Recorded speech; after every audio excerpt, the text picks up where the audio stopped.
better pitch to kind of strike out someone. So I'm just going to go out there and just try to relax and have a good time. Mark kind enough to join us here, and of course Scott Kazmir looking to bounce back after a very tough outing his last time out against the Boston Red Sox. How does he control the emotions tonight? Well, I think he should be able to use that and channel that to his benefit. Here's a guy that at times has had a tough time snapping off that slider. That might help him tonight. The velocity on the fastball has been pretty good. It may even go up a little bit higher, use that changeup, and be aggressive pitching inside. I think this is going to be the perfect team to get him rolling and be the dominant pitcher once again. All right, behind the plate tonight will be Mike Napoli. He's certainly getting it going over the last 10 days of their bouts. Last night, a spectacular performance. Got plunked early by Matt Garza, responded with that big home run, and I think the play of the game in that ninth inning. Boy, he did it all. It started off, you mentioned him, to get hit with that pitch right in the middle of the bat. Garza looked like he wasn't real happy with Napoli with that pitch. But, of course, Napoli responded like any great hitter will do. Got a slider out over the plate, hit about 1,000 miles, a 2-run shot for Napoli. And, of course, I think the biggest play of the game, after a pitch was thrown way behind the lefty, to be able to scoop that ball like Mike Napoli did, save the ball game, solid behind there, and, of course, we saw some other great plays. We saw some terrific defense in the ball game last night. They're looking to carry it over tonight. Scott Kazmir, Jeff Neiman, that's coming up next.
Official superstores of Angels baseball. Nobody beats Howard's.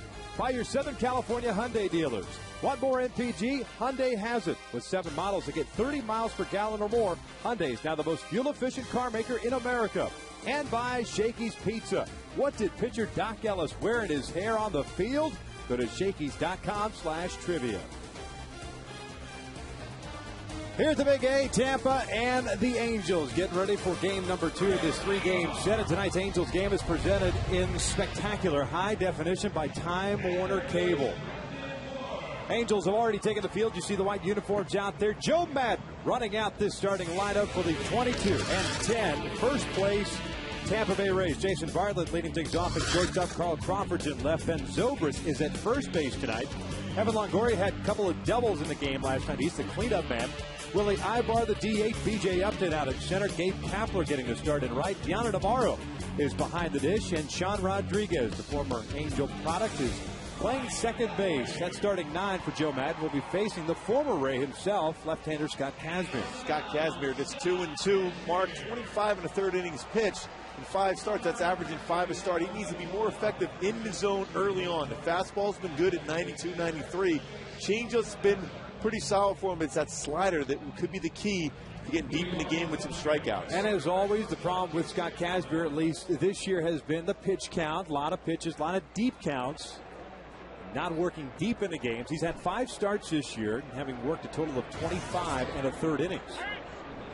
The ERA at 7.11. First pitch is just outside for ball 1.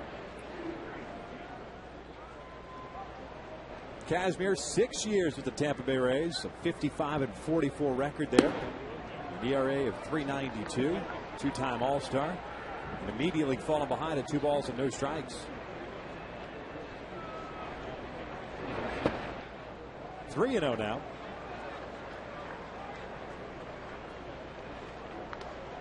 Well, Scott talked about being amped up for this game going against his former mates. Big thing is he's got to channel that to the proper means to be able to stay in the zone, use that to be able to get that fastball going. Bartlett takes a strike and it's 3-1. Bartlett comes in batting .246, 18 runs batted in, the second most RBIs for a leadoff man behind Derek Jeter's 22. Bartlett takes strike 2. It's a full vote. The thing is, we saw Mike Butcher there. They worked together as a member of the Tampa Bay Rays at that point. So he knows Scott Kazmir very well, and they've been working hard trying to get that slider back. Payoff pitch. Bartlett takes up and away. There's ball 4. Kazmir thought that perhaps he had to strike out, and here comes the first visit to the mound by Mike Napoli. As we take a look at the Home Depot doing more on defense behind Kaz. Tonight in the outfield, Michael Ryan getting to start in left. Torrey Hunter's in center. Bobby Abreu's in right. On the infield, pretty much the same. Wood and Ibar on the left side. Kendrick and Morales on the right, with Napoli doing the catching. Michael Ryan getting a start out there in left field. Covers a lot of ground. With Scott Kazmir, a fastball pitcher up in the zone, you're going to see a number of fly balls. So he should be busy trying to make those plays. Carl Crawford steps in now. 1 for 6 in last night's game. He promptly takes strike 1. Crawford hitting .301. His batting average has dipped down to .301 because he's in a 1 for 18 stretch. So last hit coming on Thursday against Seattle. It was a home run as that pitch is in the dirt. It's 1 ball, 1 strike.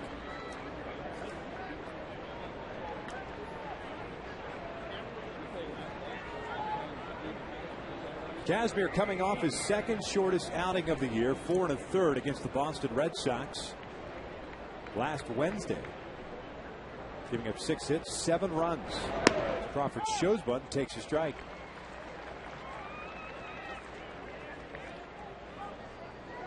And in that game, he issued his season high in walks, 5, throwing 107 pitches.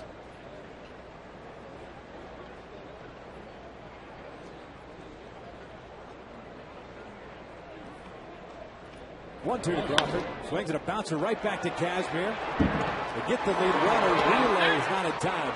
Very difficult to double up Carl Crawford. But at least Bartlett is retired for out number 1. And because Kazmir had to reach back for that baseball, he kind of stumbled as he turned around to make that throw to second base anyhow, and Crawford runs so well. So falling back, reach back, stumbled just enough.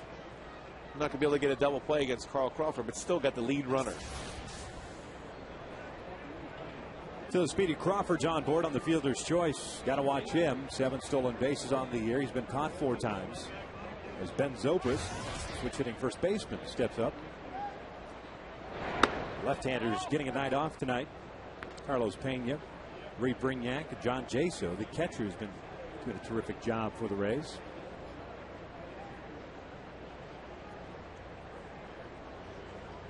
Zobrist last night 2 for 4 with a couple of walks.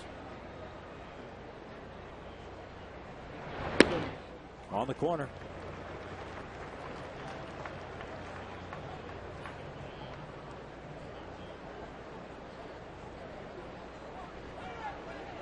Scott's pitched better here at the Big A than he has out on the road. 2-0 and a 4.91 ERA compared to the 0-2 and 8.79 mark. Away from Anaheim, Zobrist swings through that fastball. And it's 1-2. And those are the type of swings that you typically get, even at 88 miles an hour, when you've got good location and you've been able to establish at least the inside part of the plate to right-handed hitters. That's the key for him, and Mike Scioscia told us that before the game. He's got to pitch inside, and he can get him to swing and miss at balls elevated above the belt. Sneaky fast is terminology used on Scott Kazmir. Down low, 2-2 now. That's what we've noticed in the games of recent times with Scott Kazmir. Early in the game, 88, 89 with the fastball, but as the game progresses, he's getting up there to 92 and 93 with that fastball. 2-2. Zobrist pops one up out to center. A couple of steps to his left for Torrey Hunter. 2 outs. Crawford heads back to first base. We take a look at the Hyundai keys to the game on Scott Kazmir. He's been very good at home, a 2-0 mark here around under 5, but it's his first game of his career against his former mates. See, as a pitcher, when you go against your former teammates, you think in the lines of, they know my tendency, what's my out pitch, but the reality is if you make your pitch, it doesn't matter who you're facing. It's a battle of Houstonian bragging rights. Jeff Neiman going for the Rays with Kazmir on the mound for the Angels. Longoria takes upstairs for ball 1. It's like going into a pitcher's meeting before a series against a club. You say, well, this guy's a low ball hitter. Well, if you're a low ball pitcher, you're not going to change the way you get people out. You're just going to stay with your stuff. There's that changeup. It's in for a strike to even the count.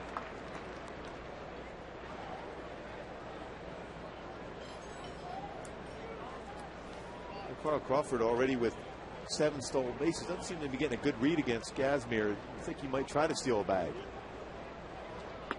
Late on the fastball is Longoria. It's 1 ball, 2 strikes.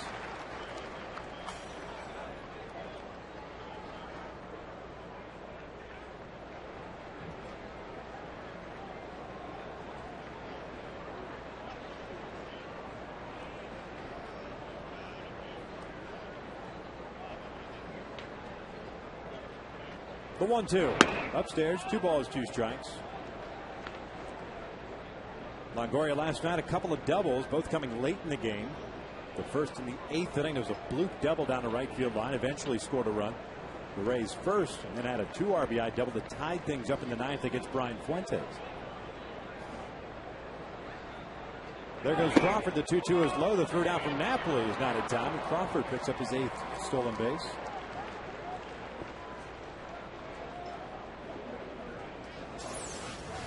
On first movement, Crawford with a pretty good jump because Kazmir did a slide step. It's a little bit of a high throw for Napoli, but Crawford stole because he was able to go on first movement. Full count on Longoria, and here comes the payoff. Called strike 3. Down goes the Rays third baseman, just like he did in the first inning yesterday. We head to the bottom of the first. Angels coming up. We're scoreless.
Angels will run out this starting 9. Eric Ibar leading things off at shortstop. Bobby Abreu's in right field with Torrey Hunter at center. Kendra Morales, a cleanup man at first. Hideki Matsui at DH. Howie Kendrick, great career numbers against the Rays. He's at second base. Michael Ryan getting to start in left field with Mike Napoli behind the plate, batting in the 8th spot. And rounding out that starting 9, Brandon Wood going up against the right-hander, 6'9", 260-pounder Jeff Neiman in his second full season in the big leagues now for the Rays. Good ERA, 2.23, 24 punch-outs, 36 in the third innings pitch. Good fastball, 91, 96. Curve, slider, and changeup. Mentioned Neiman out of Houston, went to Rice University, a former #1 pick by the Rays. He's got 36 in the third innings under his belt this year, just 25 hits allowed. Ibar slaps that one foul. It's quickly no balls and 2 strikes. Eric comes in batting 246, a home run, 5 runs batted in. 1 for 5 in last night's game. The Angels haven't seen a whole lot of Jeff Neiman. 9 innings in total work. No record and 8 ERA. He's had trouble throwing strikes against the Angels. 6 walks in those 9 innings.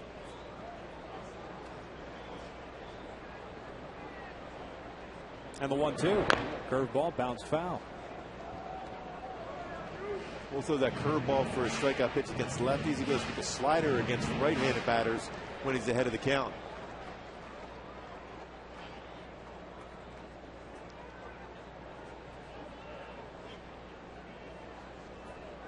With a changeup in the spot.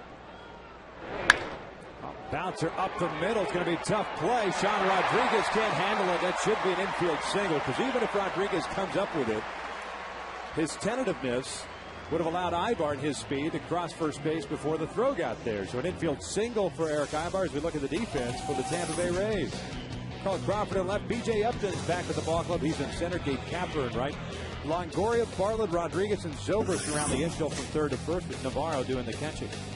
Zobrist playing first. He played right field last night, center field, and came in that infield of 5 infielders to try to prevent a run. He's played second base. A guy that play a bunch of positions and play him well.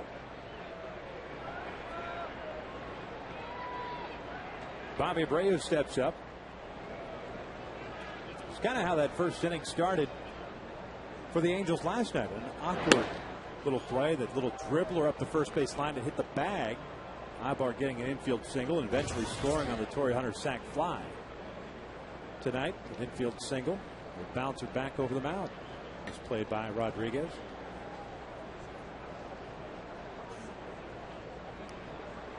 Bobby was 1 for 5 last night. His batting average now at 263. 1 ball, 1 strike.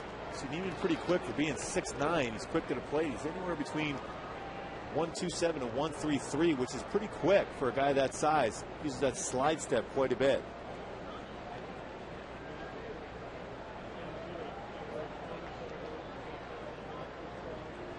Yano Navarro's thrown out 2 of 9 would-be base stealers this year. As Bobby hits a shot right back off the shin of Neiman. It rolls right to Zobrist. Abreu is out on the 1-3 put out. The question is, how will Neiman react? It may have gotten him on that left shin, which is that landing leg. That looked like it got him pretty flush, too. Oh, it's hit hard up the middle. And they got him on the left leg. We saw that up there in Boston. The Buchholz got hit early in that ball game. Same thing on the landing leg. It's a little bit better than getting hit on the push-off leg off the pushing when you're on that pitching rubber. Ibar over at second base. Here's Torrey Hunter. Torrey was 1 for 4 with that home run. A couple of runs batted in. Takes a breaking ball in for strike 1.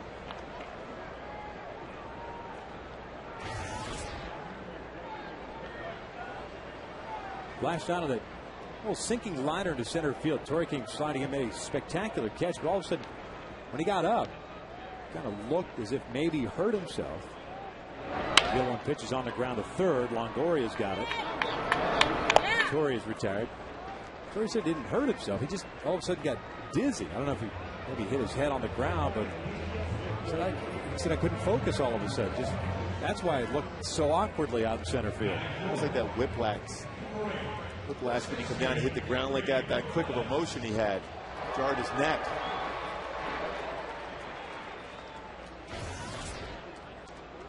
So 2 outs now for Kendry Morales. Ibar still at second. Angels last night 0 for 3 with men in scoring position.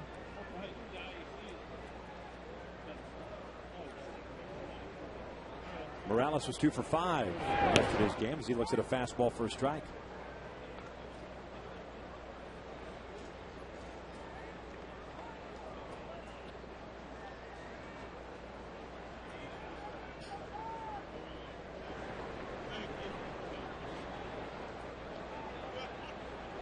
Ibar's got a huge lead as they overshift on Kendry. This was grounded to the left side. Nice diving stop by Evan Longoria. He retires Morales for out number 3. No runs ahead, 1 left on, 1 complete for the Big A. Scoreless.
By CarMax. Now more than ever, the smart choice is CarMax. And by Carl's Jr. Charbroiled Black Angus beef, crispy bacon, and 4 slices of melted cheese on grilled bread. The new grilled cheese bacon burger. Only at Carl's Jr. starting at $2.49. Top of the second, starts off with a fastball. It is in there for a strike. Willie Ibar, B.J. Upton, Gabe Kapler, the scheduled 3 hitters. As Ibar takes a huge hack there, comes up empty. It's no balls and 2 strikes. Ibar got into the game last night as a pinch hitter in the 7th inning. Ended up getting 3 at-bats, was 1 for 3, including a home run as that one was fouled back. This is off of Brian Fuentes, a 2-strike pitch. He doesn't miss many fastballs on the inner half. Stay down and away, fastball, sinker, or changeup. Coming inside, and it's inside off the plate. 1 ball, 2 strikes. The home run for Willie, his 3rd of the year.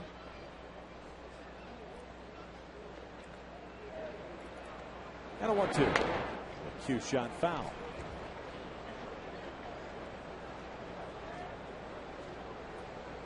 Even with the loss last night, the Rays remained atop the American League East coming into tonight's game. Joe Madden in his 5th year. The skipper, 2008 American League Manager of the Year. The 1-2. Fouled back just below us.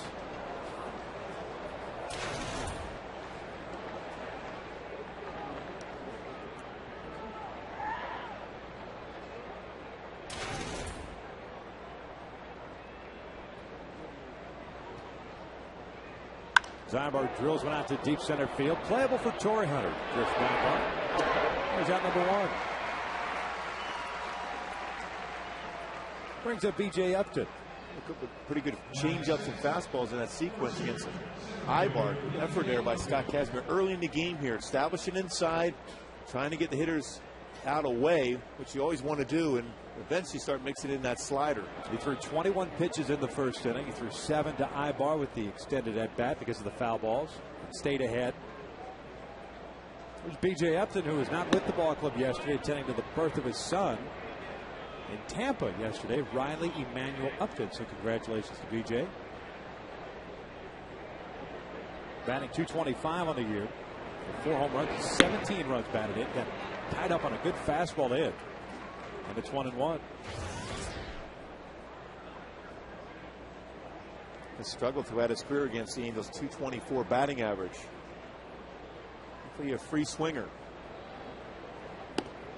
2 balls and a strike. He's going through a rough patch right now offensively as well.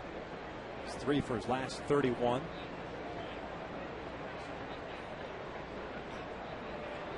Two-one outside. 3 balls and a strike. Of course, the brother of Justin Upton of the Arizona Diamondbacks.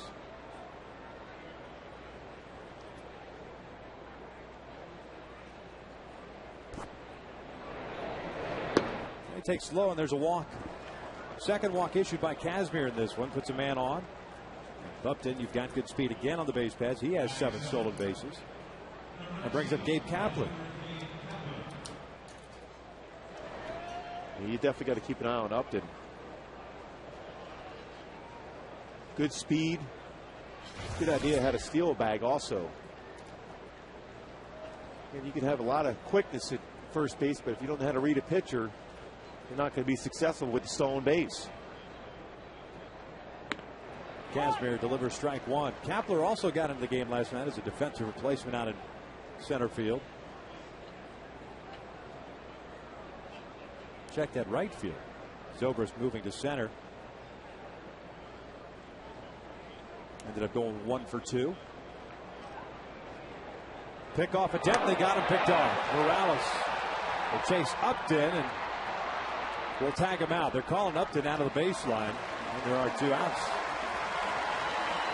Good pickoff move. Upton, of course, with the left-handed going on first movement there.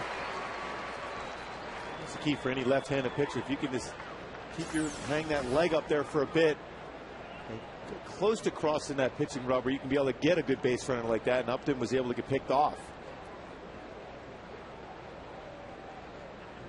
He's just going to that first movement. Kazmir very deliberate with that throw over, makes the play. 0-1 pitch to Kapler's outside. 1 ball, 1 strike.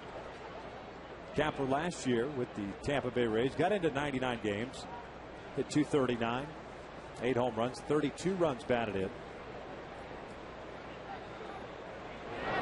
Been around the big league since 1998. Played for the Tigers, Rangers, Rockies, Red Sox, Brewers, and now the Rays.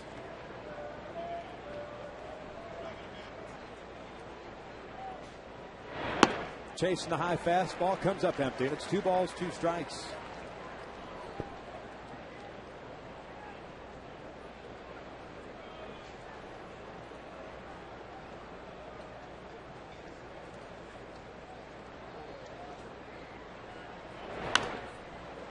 Foul off to the right.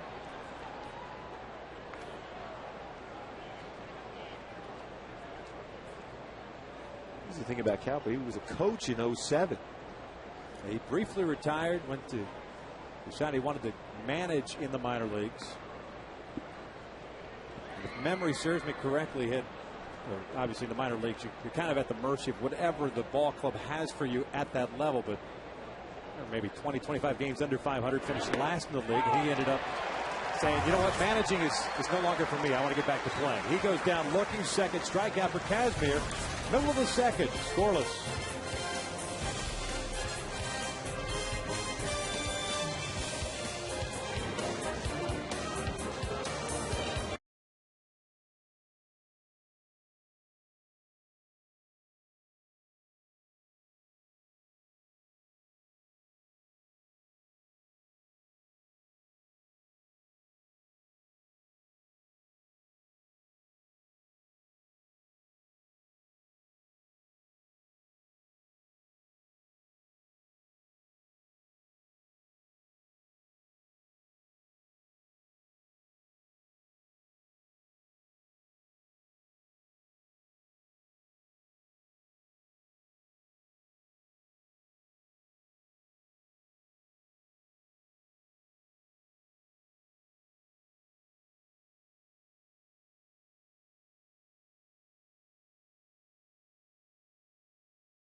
As we start the bottom of the second inning, it'll be Hideki Matsui, Howie Kendrick, and Michael Ryan. The scheduled 3 against the big right-hander Jeff Neiman, who gave up a leadoff infield single to Eric Ibar, but then retired Abreu, Hunter, and Morales to get out of that first.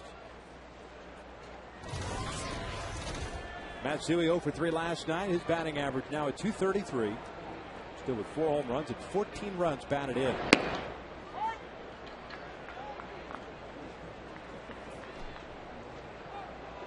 That's really good career numbers against the Rays. .312 career batting average, including 20 big flies.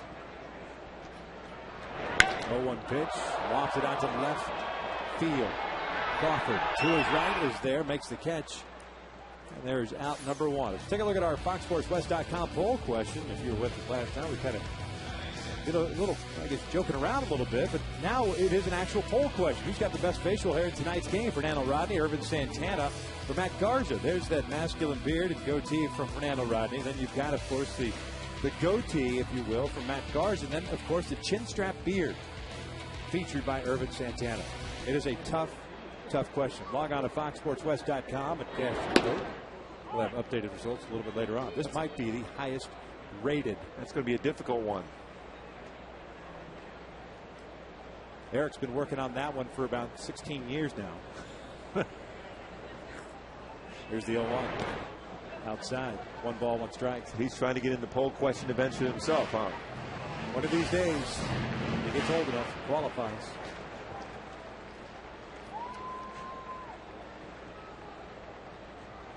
Howie Kendrick at .271 was 2 for 4 in last night's game. Takes a breaking ball for a strike. Hey now, there's the standard by which we all are measured as far as facial hair. That is a tremendous look.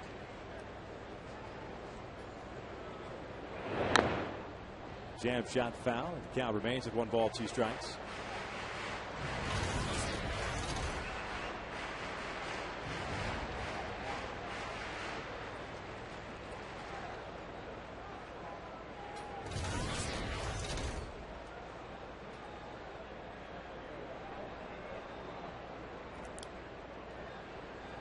And the 1-2, breaking ball, tapper foul.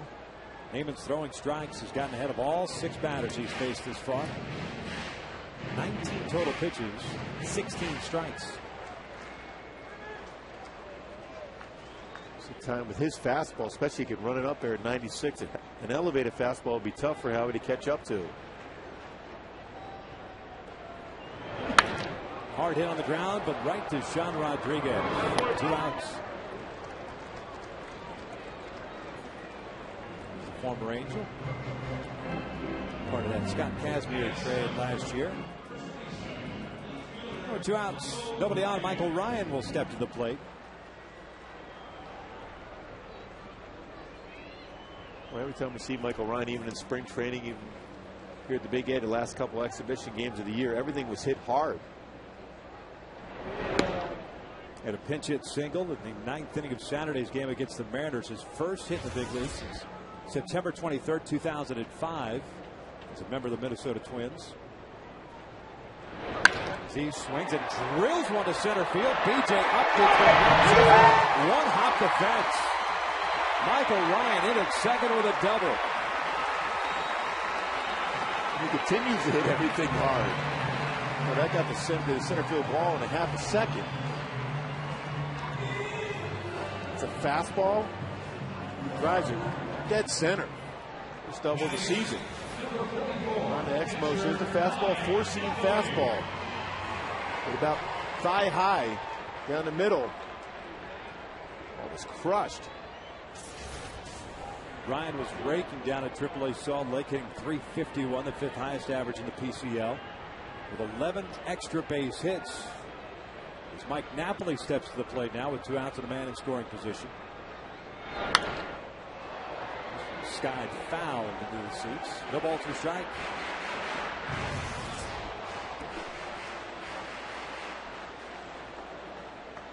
Napoli 1 for 3 last night. Had 1 a home run off Matt Garza. Coming in the 4th inning in his 2nd plate appearance after he got drilled in the ribs.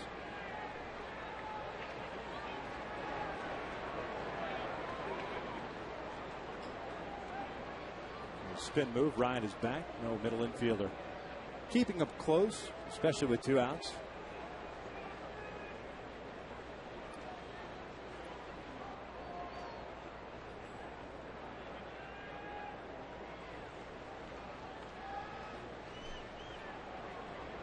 No 1. Inside, 1 ball, 1 strike. If you look at the outfield by the Rays, they play pretty shallow. B.J. Upton is a guy that always plays the shallow center field. Kapler's playing very shallow in right field. Mike Napoli with great opposite field power. Don't typically see too many right fielders playing that shallow. And Napoli puts one out to right center field. And B.J. Upton tracking it makes the running catch. Terrific play by B.J. Upton. Shows you how much ground he can cover. Helping out Gabe Kapler because he was playing so shallow. We're through 2. No score here to the game.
Starting the 3rd, Gallo Navarro, the switch hitting catcher, takes strike 1 from Scott Kazmir.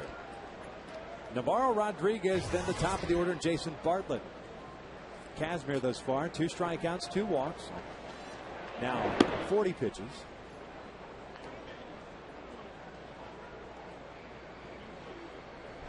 Trying to find that right balance as far as the mechanics are concerned. We've seen him speed up the delivery, slow it down at times. As Navarro fouls this one off to the right. It's 1 ball, 2 strikes. Pretty fluid mechanics, though, when you look at him. He pitches from the third base side of the pitching rubber. That should allow you to get inside on right-handed batters. And that's the important thing. If you get inside with the fastball, then you can throw that slider, that down and in slider, to get a swing and miss. You see right there on the third base side. Most times you see a lefty on the first base side of the pitching rubber. That one's pulled foul up the third base line, 1-2. Trying to get that slider. That wasn't a bad pitch. That was a pretty good slider. He's been working hard with Mike Butcher to get back that slider, which enabled him to win the AL strikeout title in 07. Howard's Expo will show the mechanics, get on top, keep that front shoulder tucked in to be able to get on top of that slider and snap it off. That's the key.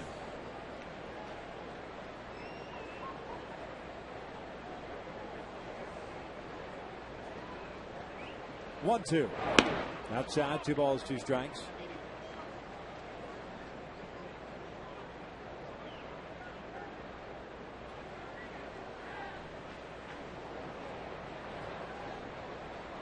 Navarro this year just a 150 average with a couple of home runs. He bounces this one over to third. Brandon Wood has this one go off his body, but plenty of time with Navarro running, and there's out number 1. Time now for the Farmers Insurance True Stories of the game. On this date back in 1977, Bobby Bonds, Don Baylor, and Ron Jackson hit back-to-back-to-back home runs in the second inning of a 6-0 win against the Baltimore Orioles. 77 against Baltimore. You figured it's going to be a pretty good pitcher they did that against. For good arms over the years with the O's back in those days. Steve Stone. John McGregor. I wouldn't think Jim Palmer. I don't think he would go back-to-back-to-back home runs, although as long as it wasn't a bases loaded shot, you know, he can give up some homers. Yeah, because we probably would have heard that from Jim over the years. There's no question. We do know he's never, ever gave up a grand slam in his career. On the ground to the left side, and that is through for a base hit. Sean Rodriguez, who was hitless last night, comes up with a one-out base knock. But be sure to visit farmers.com today to hear more true stories from Farmers customers and to find a SoCal agent near you. I did not know he'd never given up a grand slam. Never.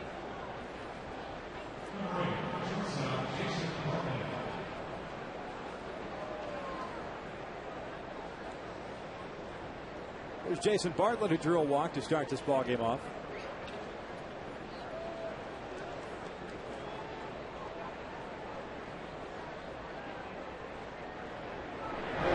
Showing bunt, takes the breaking pitch inside. Bartlett with that .246 batting average.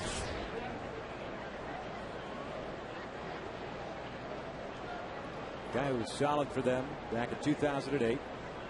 Certainly a guy that Joe Madden could put a hit and run on with, too, with speed and Sean Rodriguez, and a guy who could handle the bat. There's a strike. Evens the count at 1-1.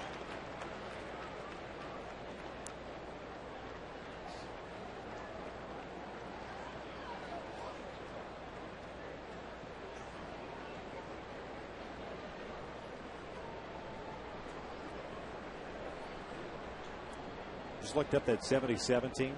Jim Palmer, Rudy May, Mike Flanagan, Ross Grimsley. And their other guys, Tippy Martinez, he was pretty good. Dennis Martinez, Scott McGregor, Dick Drago, and Dyer Miller. How about a guy on the mound named Dyer Miller?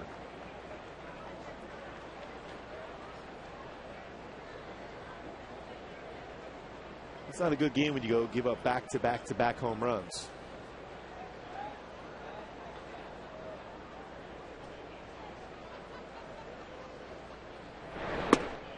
Tried to deliver that changeup and a missing up and away. And it's 3 balls and a strike. It's a one pitch for Scott Kazmir with that changeup. The big thing is you got to get that front elbow up with the shoulder. You fly open, drag your elbow, you're going to have an elevated pitch. That one on the corner. It's full count now. See if Joe Madden with one away starts Sean Rodriguez from first base.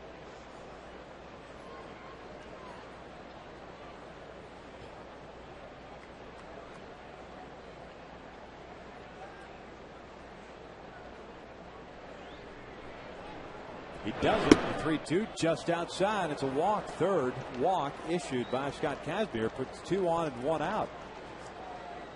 Hey kids, this Saturday, May 15th, kids from ages 2 to 18 in attendance will receive a free Angels pillowcase courtesy of Scholarship College Savings Plan and Fidelity Investments. Great seats for this game still available at angelsbaseball.com or the Angels Stadium ticket window.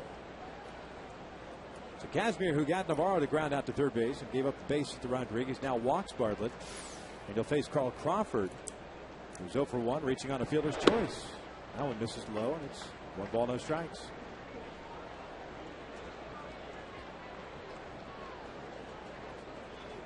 That's the thing for Scott Kazmir, pitching out of the strike zone, pitching away from contact. Crawford takes a strike on the corner, doesn't like the call as he spins out of the box, talking to Paul Mallard.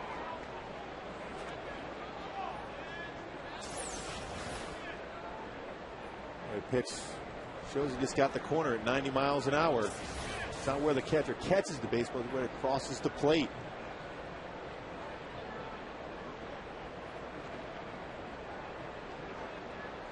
One pitch. Crawford fouling this one back.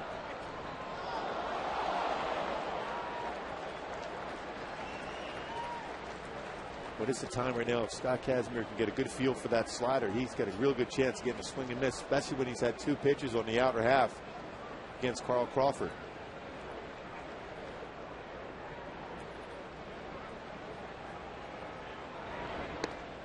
Tried to go away with that breaking pitch.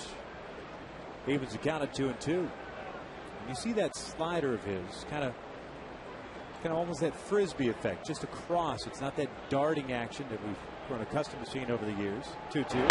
This one back up the middle. That's a base hit. Rodriguez has good speed. He's coming around third. He'll score. Heading to third base is Bartlett. And the Rays strike first. They lead at 1-0.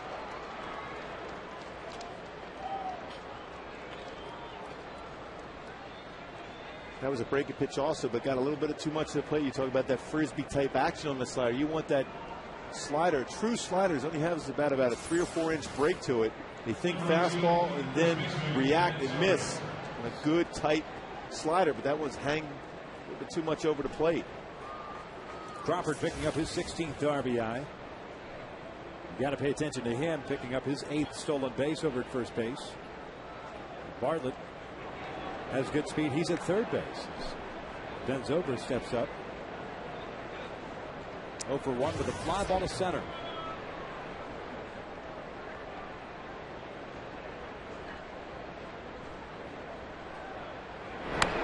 Push bunt looked like a little safety squeeze action. It snowballs to the strike as Overs fouls that one straight back.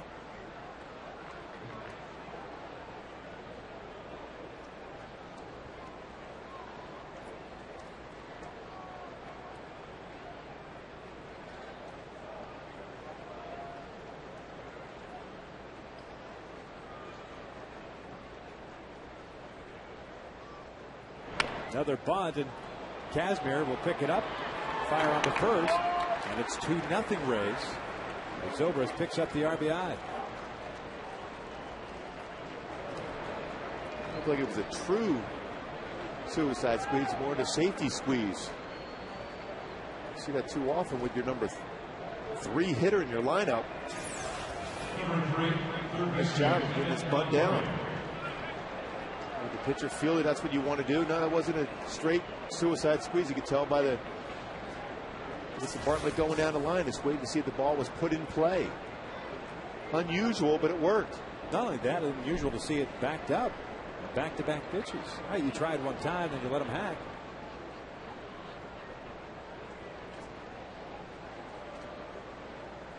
Zobrist gets credit for his sacrifice with Crawford moving to second base, and no official at bat for him. He picks up his 14th RBI. Butcher had to pay a visit. Now back in the dugout facing Evan Longoria now is Scott Kazmir. Crawford's at second base. Pick off the tap. No throw from Scott.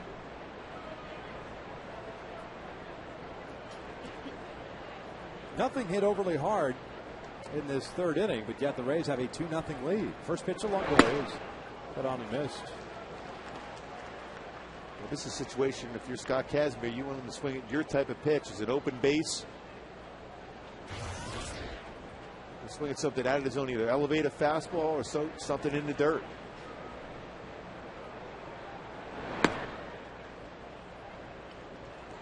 One ball, one strike. Willie Ibar's on deck.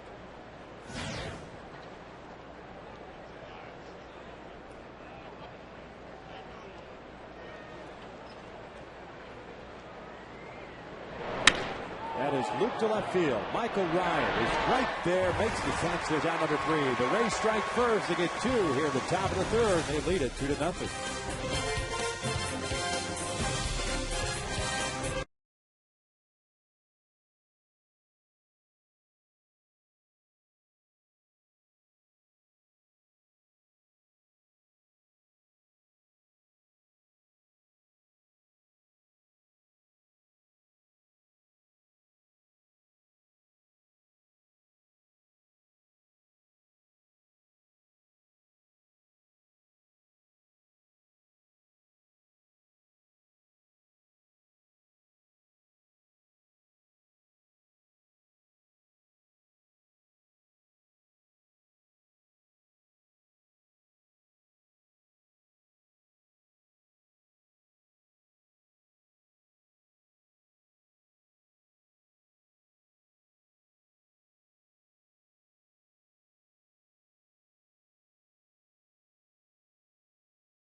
In the bottom of the third inning, it'll be Brandon Wood, Eric Ibar, Bobby Abreu. 9-1-2 against Jeff Neiman. No strikeouts, no walks, 2 hits allowed, a single in the first, a double in the second. First pitch strike is in there on Brandon, who comes in batting 165, a couple of home runs. 5 runs batted in. Last night 0 for 4. The curveball is up high, and it's 1-1.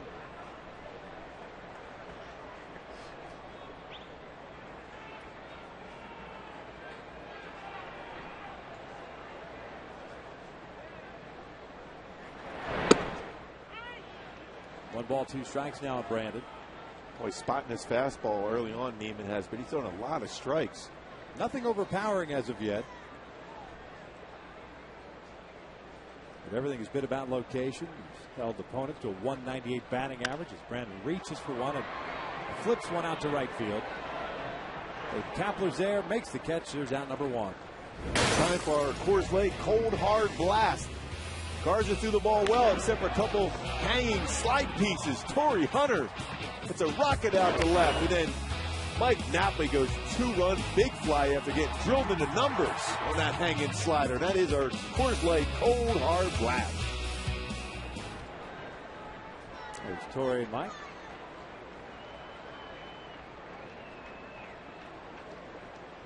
Ibar takes upstairs for ball 1. 1 for 1 with that infield single.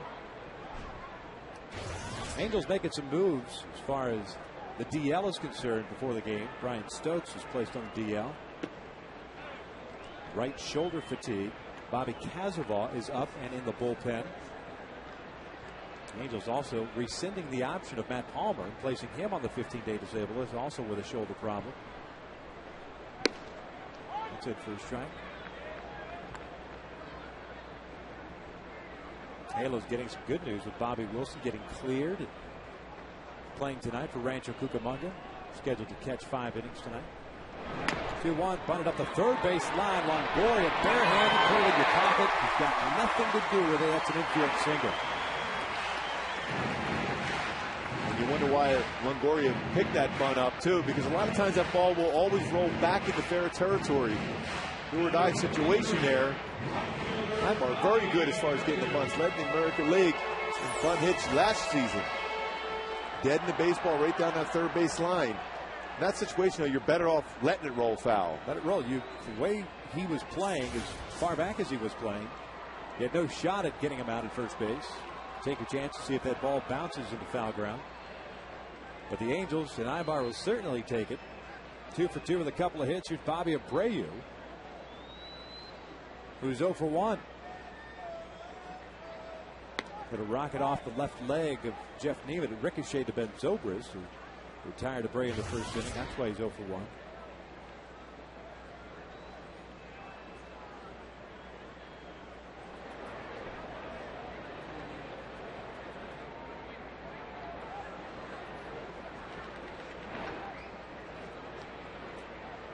Angels roll into this one, batting .250 on the season, 9th in the American League. They're 5th in home runs with 32. 8th in runs scored. 4 games under 500, although 500 here at the Big A at 9-9. Here's the 0-1. Takes the breaking ball for a strike.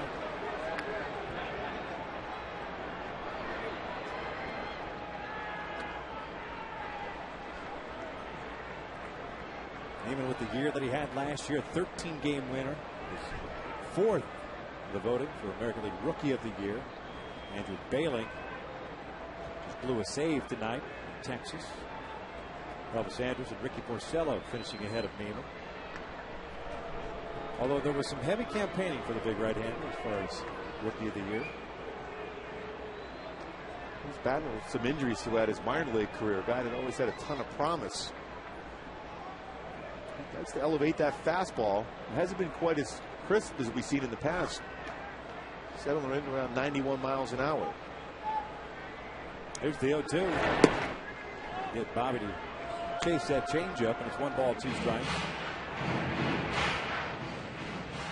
I think Mike Scioscia would like to see Eric Ibar run more often, though, being at first base. Just hasn't got a good feel for it quite yet as far as reading the pitchers. 4 stolen bases this year for Eric. 3 times he's been caught stealing. Has a good lead over first base. There he goes. The 1-2 is cut on and missed. The throw down from Navarro is not in time. And if Ray is the first strikeout victim of the night for Neiman, there are 2 outs now. It'll be up to Torrey Hunter to bring home Ibar from second. Good jump that time for Eric Ibar. Elevated pitch. And Ibar able to get into scoring position now. Just trying to get a read of Neiman. Neiman didn't show a real good move over to first base. So we got a little bigger lead and was able to get that stolen base.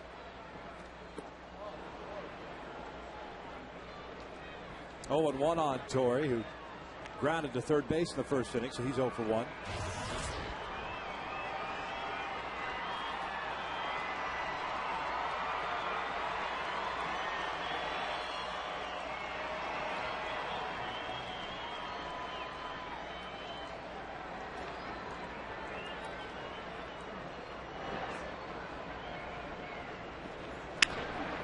Grounded over to short. Now one hit Ibar. Ibar will be out. Runner's interference. That will end the inning. We're through 3 innings here at the Big A. The Rays have a 2-0 lead.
Bat for tonight.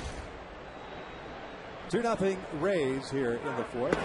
Willie Ibar leads things off. Takes a strike from Scott Kazmir. In case you're wondering, in that bottom of the 3rd inning, Torrey Hunter gets credit for a base hit. And Jason Bartlett gets credit for an assist. Ibar's put out 6 unassisted there.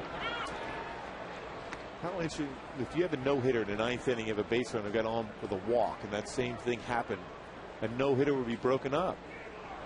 That would be fairly difficult. Well, that's what you get for trying to jump over a baseball. It's the risk you run, right? Okay. Can you imagine if you're a pitcher, you got a no-hitter going, and it's a routine ground ball like that was by Torrey Hunter that hits the base runner? I guess you shouldn't have walked the guy then. Exactly. Kazmir taking the long walk around. There's Torrey. Torrey's going to take Eric out to dinner tonight for that base knock. Thank you.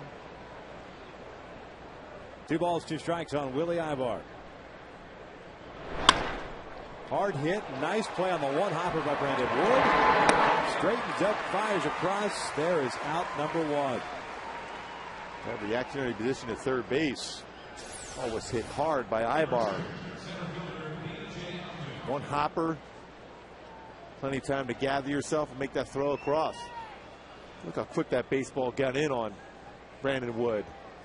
Nice play. I always like first. the fact, especially at third base, when you put your eye level at where the baseball is at, or at least try to get low with the ball so you can get a read on the bounce, especially with 2 strikes in that situation, playing back. You're right about that, because if there's a lot of movement in your head, there's no way you're going to be able to make that play. It just gets on you too quickly. It's almost like if you're a hitter, more head movement, you're going to be able to see a very good fastball. Same thing with that line drive when you're playing third base.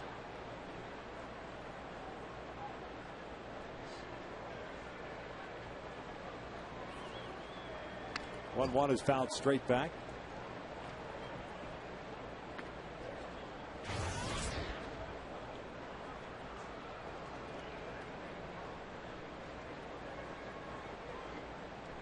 Upton last year, 241 average, 11 home runs, 55 runs batted in. Trying to get back to the days of 2007 when he hit 300 with 24 bombs and 82 RBIs. Being the first round pick in 2002.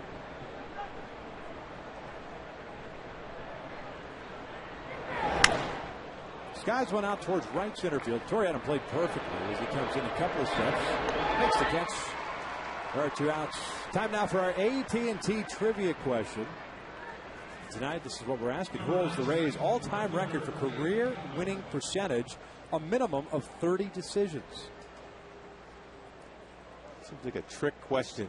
You think Scott Kazmir would be the answer.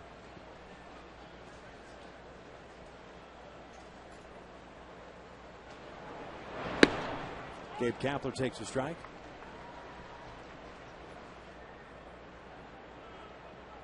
How'd Brian Anderson do down there? Former Angel, former Indian. Kapler takes inside. Is that who you're going with? Minimum? No. You know who I'm going with? James Shields. That's my guess. Alex, 4,000. Kapler flips it out to right field. A 2-out base hit.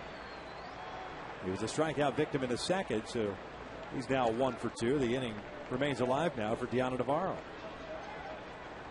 Good piece of hitting by Kapler going the other way on that pitch on the outer half. Shorten up the swing, punched it in the right field for a hit. Another guy that could steal a base.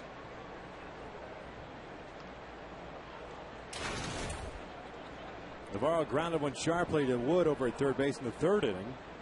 So he's 0 for 1. Kazmir, as we play here in the fourth, having thrown 78 pitches so far. Although at least here in the fourth inning has been somewhat economical, getting ahead.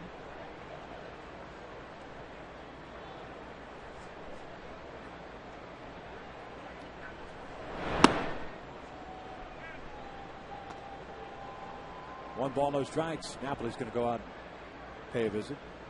We were talking last inning about Scott Kazmir and his pitches and making sure he's got all 3 there. This is what he had to say yesterday before his start today. In perfect world, I want to have all 3 pitches. I want to have all 3 pitches working, so I give everyone a different look. It's not really a 50-50 shot on what you're going to get. You know, once I have that 3rd pitch in there, it's a whole different story. He's had pretty good fastball command, and at times a pretty good changeup, but the slider has not been as consistent as he wants. He's working hard in between starts, trying to get that feel back. He had an elbow issue before. Just wondering if that was the big reason why, because he was snapping off too many of those sliders, so it kind of went away from him. They need him to get that slider back. Of course, better command of the changeup, too. Good fastball in there. 2-0 count. It's 2-1 now. Difficult to be successful in the major leagues, even if you're throwing 95 to 98, just to throw a fastball. So secondary pitches make you go from a good pitcher to an all-star. Navarro chopping one to the left side. Nice play again by Brandon Wood. The throw to second pulls off Howie Kendrick. An infield single for Deanna Navarro. Kapler, as you pointed out, was motoring with 2 outs. Nice play by Brandon. Just can't get that 3rd out. Good range by Brandon Wood from his knees.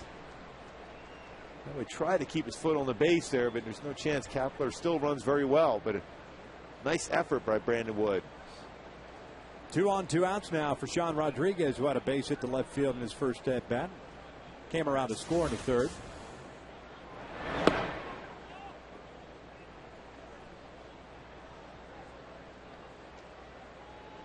Sean Rodriguez last year between Durham and Salt Lake City, 294 average, 30 home runs, 98 runs batted in. 1-0 pitches away. It's 2 balls and no strikes. Had a big spring training for the Tampa Bay Rays. Set a team records at batting average, hits, runs scored.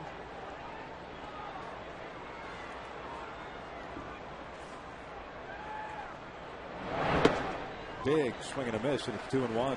Took something off there.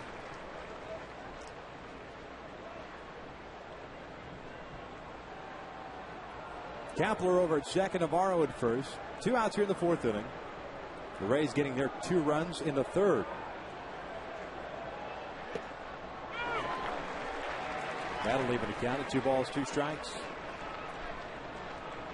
Change up, now that pitch is slider, so he has been able to locate all 3 pitches, but this needs to be more consistent with as the pitch count continues to rise for Scott Kazmir. The 2-2. Rodriguez skying one down into the right field corner. Long run for Abreu, and he's going to run out of room. It counts as foul.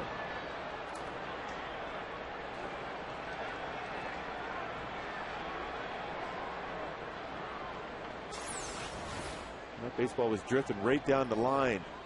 Real close. It's a good carry right down the right field line on a baseball, even at night here at the Big A when it's cooler. It's about 45 rows deep at Fenway Park. Pesky pole. That's stress down that line.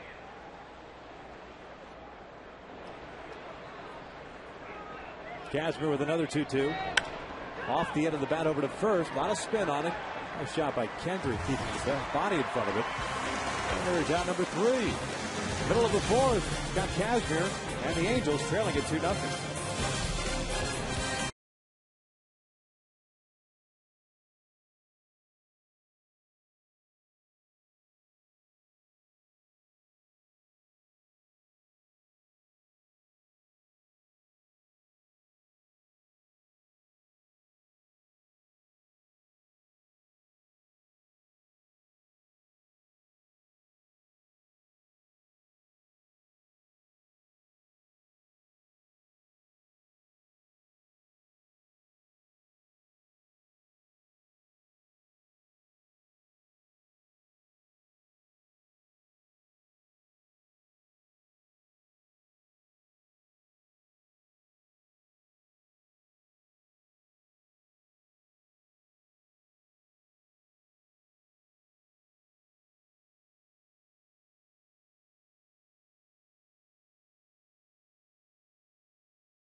On 800-PICK AT&T for details.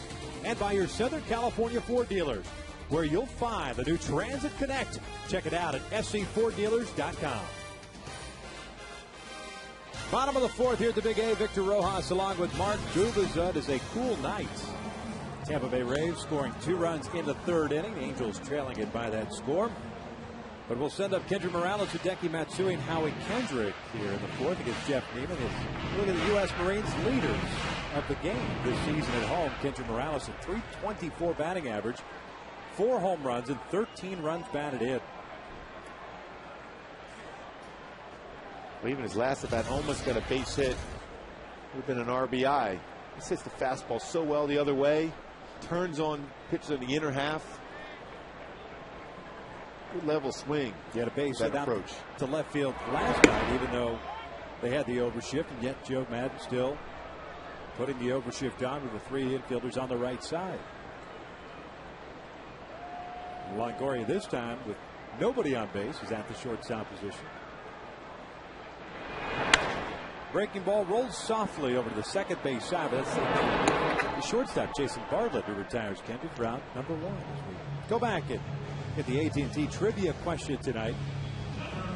Who holds the Rays' all-time record for career winning percentage, minimum of 30 decisions? Stop it. Victor Zambrano. That's who was traded for Scott Kazmir. Went to the Mets for a young prospect, Scott Kazmir. Well, you were right there behind him with Scott Shields. Close. New York Mets still waiting for Victor Zambrano to appear at Shea or Citi Field. Non-factor as a Metropolitan.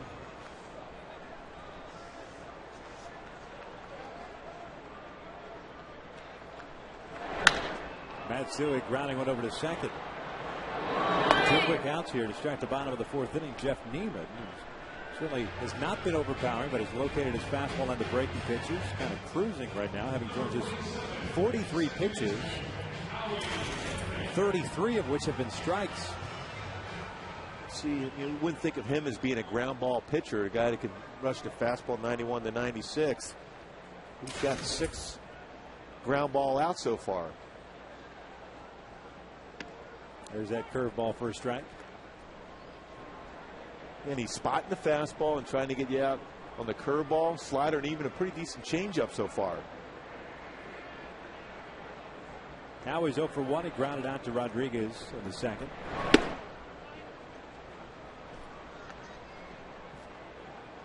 Both teams even in the hit column, both with 4.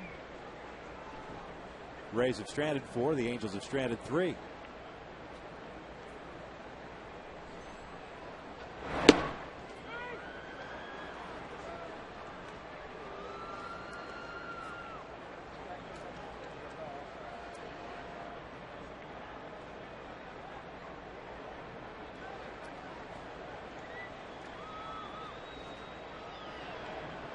Here's the 1-2. In the dirt. 2 balls, 2 strikes. Mentioned those 13 wins that Neiman had last year, but going 13-6. Had an ERA just below 4 at 3.94.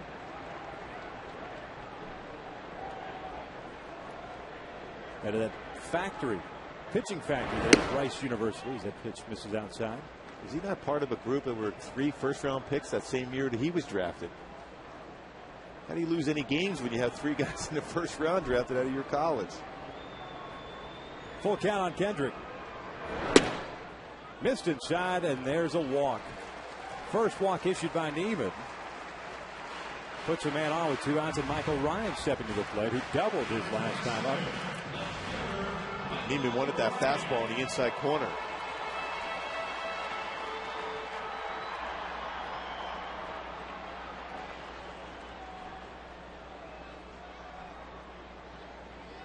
And Howie with some speed with 2 outs, willing to take a chance to try to steal a bag. Michael Ryan ripping a double over the head of B.J. Upton in center field, but was stranded at second base. That's up and in for ball 1.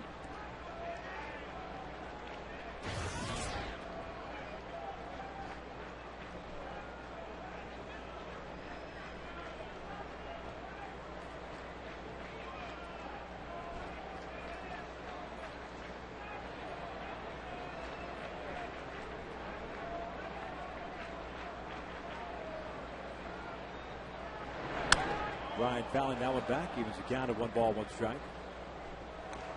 Mentioned Michael Ryan out of the Minnesota Twins organization.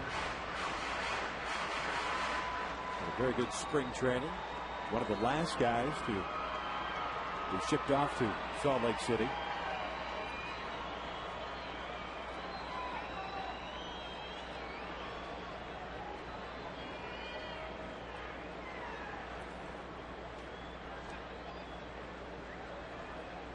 One pitch, curveball is in there, 1-2.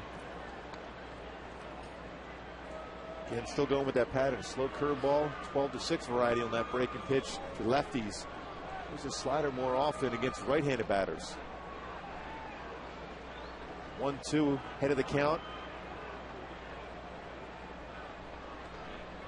The changeup.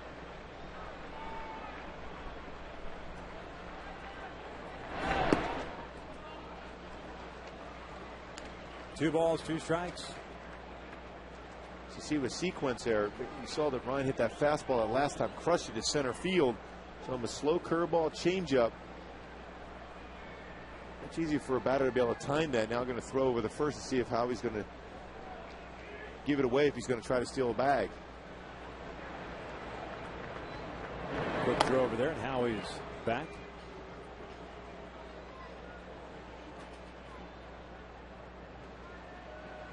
Those three first rounders out of Rice University: Jeff Neiman, Phil Humber, and Wade Townsend. Going curveball on the inner half. There goes Howie, the 2-2, grounded over to third. Longoria's got it. He's out number 3. Nothing happening for the Angels as we are through 4 here at the Big A. Rays still have a 2-0 lead.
As we start the 5th inning, time for the Jaguar key performance of the day. Well, that ground ball in the middle by Carl Crawford scores Sean Rodriguez, and then the safety squeeze by Ben Zobrist gets the next run across by Jason Bartlett. Rays with a 2-0 lead. As we start the top of the 5th inning, speaking of Jason Bartlett, he will lead things off. Bartlett, Crawford, Zobrist against Scott Kazmir. First pitch is the changeup down low. Scott with 2 strikeouts, 3 walks, having allowed 4 hits, 2 in the 3rd, 2 in the 4th. That pitch is a little bit high, and he's fallen behind on Jason Bartlett, who has drawn 2 walks in this one at 2 balls and no strikes.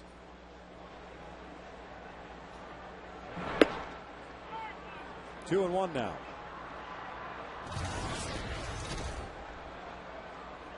.90 pitches thus far for Kazmir, 52 strikes. Bartlett shoots this one foul, and it's 2 balls, 2 strikes. And what that does to you now for Scott Kazmir, it means you got 1, maybe 2 innings left in you because of that mounting pitch count. Very difficult to win games consistently when you're going 5 and 6 innings. Grounded toward the middle. Ibar to his left, scoops it up, strong for the first. Safe at first. Awfully close play, but Brian Gorman emphatically calling Bartlett safe. That's an infield single for Bartlett. Eric Ibar showing great range. Had to make that throw as he's going. His momentum was taking him into center field. Ground ball up the middle. Accurate throw. Got him. Yeah, from up here, it almost looked like he did get him. And the replay will show just as the baseball is going in the glove, the foot is just not quite down yet by a half a step.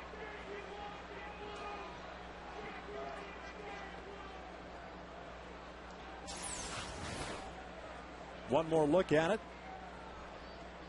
I think he's got him there.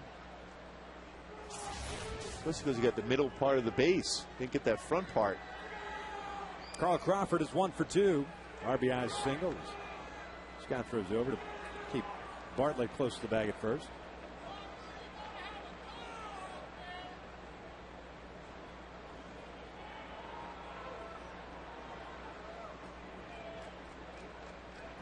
Brandon Wood in on the grass at third base just in case. Crawford takes low, 1-1.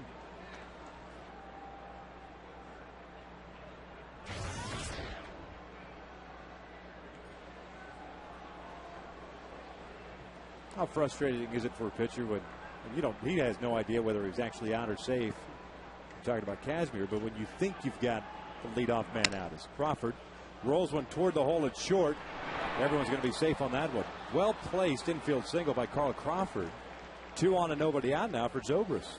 Especially if you think you got a, you did your job. You had a ground ball. Ibar made a great play, bang play at first. If you get that call, it's a whole different inning. Now instead, another scribbler in the infield, and next thing you know, you got first and second with no outs. And pretty good speed on the base paths. Action already in the Angels bullpen as we play here in the 5th inning. Trevor Bell is up and loosening.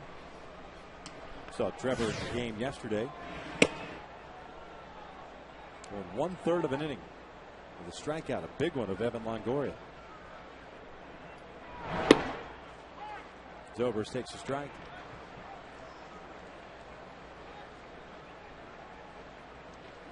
Talking about the fastest pitch each inning, 91, 92, 92, 91, and now 90 in the 5th inning.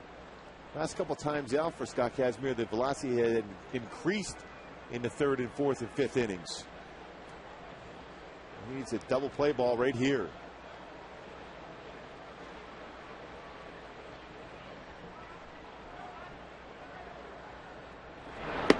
Swing and a miss on the 0-1 fastball. It's no balls and 2 strikes.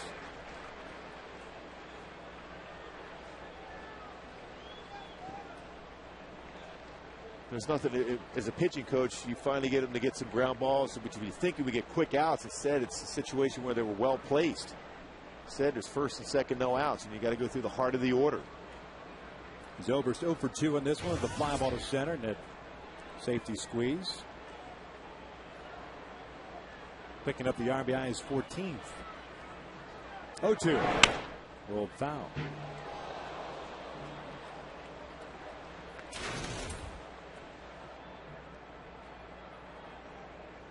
So Zobrist 0 for 1, getting credit for his sacrifice on that 3rd inning bunt.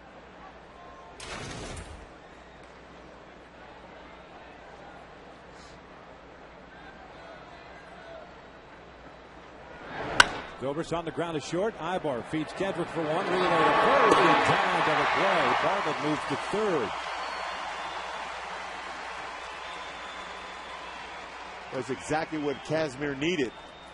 It's a fastball that was elevated above the belt, gets the ground ball right there. Ibar, good flip over to Howie for a double play. Perfect position to be able to get through the inning now with a tough hitter in Longoria coming up now, but it was all about getting that ground ball, the 3rd ground ball of the inning, this time at an infielder with a chance to make a play. Evan Longoria tonight 0 for 2, a strikeout victim in the 1st, a fly ball to left in the 3rd. Fouling off the first pitch.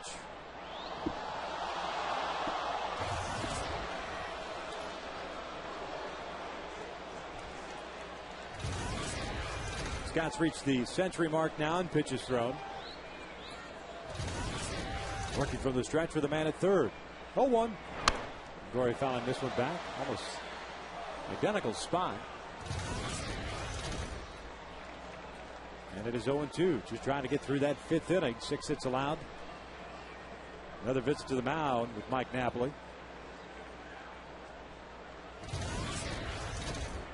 Sometimes if you're a pitcher, though, if you're in a pretty good groove, you just want to keep throwing the baseball. Mike Napoli wants to know what Scott Kazmir wants to throw here. 0-2. Will they get through a good hitter like Longoria, make him swing at a pitch out of the zone?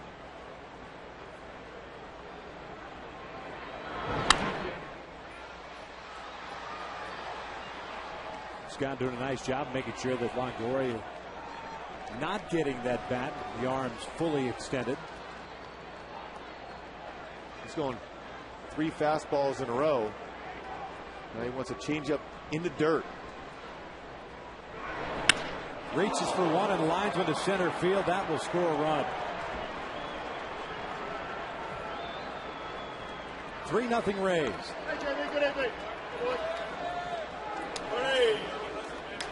The dangerous thing about throwing an 0-2 changeup, a hitter's in protect mode. You have a better chance of putting that ball in play on a changeup because you're shortening up your swing. Because that's located well, but again, the hitter's thinking the lines. He's going to try to go up the middle, the other way when you're behind the count like that. That's a time when you do your hard pitch, elevate it up in the zone. We'll try to go a fastball in the outside corner about a baseball length off that corner. I mean, it's almost we've gotten away from pitchers realizing what the reaction is of the hitter. Some of the pitches they throw. We just saw Longoria get jammed. Good fastballs in, fouling pitches back. And it's almost as if you're going to your secondary or third pitches as opposed to staying with that fastball. If he beats you with a good fastball, then so be it. It's your number 1 pitch. Again, we've talked about it so often how the fastball is still the best pitch in baseball. When you locate it well, you're going to get outs. You're not necessarily going to strike out everybody all the time with it, but you're going to get some outs, and that's what you want.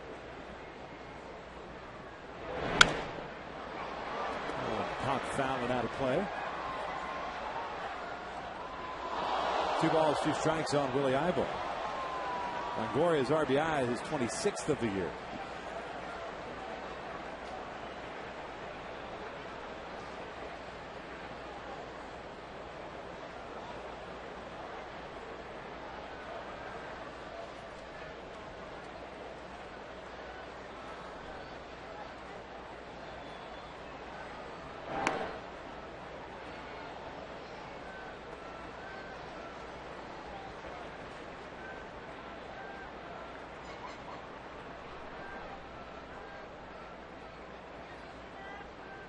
Now Kazmir taking too much time, so Ibar steps back. 7 hits on the night for the Rays.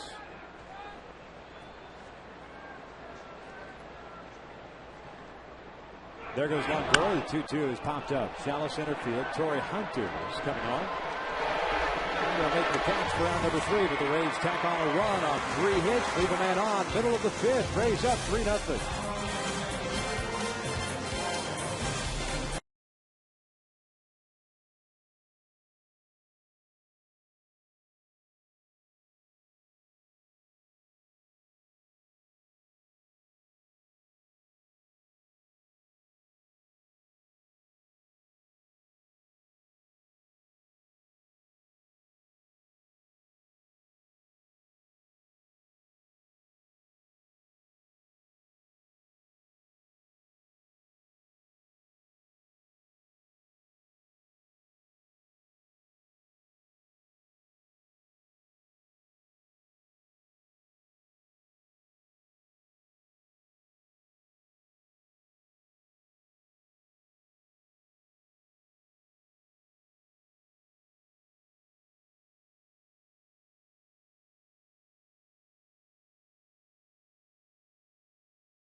Lead as we start the bottom of the 5th inning. Just want to remind you that groups of 25 or more can enjoy an exciting night of Angels baseball for low as $6 per seat. Be part of the fan experience that was voted #1 in all of sports by ESPN the magazine. Book your group outing today by calling 888-796-HALO or visit angelsbaseball.com/groups. Jeff Neiman with a 3-0 lead here in the bottom of the 5th inning as Mike Napoli leads things off. Takes curveball in for a strike. Napoli followed by Wood, then Ibar. Jeff Neiman continuing to be the strike thrower tonight. 13 of 17 first pitch strikes. Pitch missing outside. It's 1-1. Napoli's 0 for 1. Hit a fly ball to center in the second.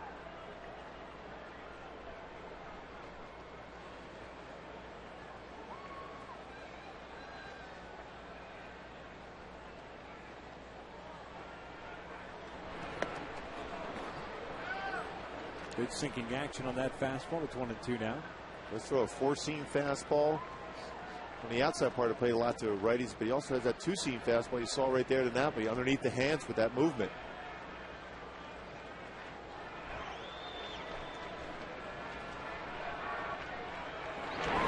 Breaking ball rolled over to third. Longoria backing up on it.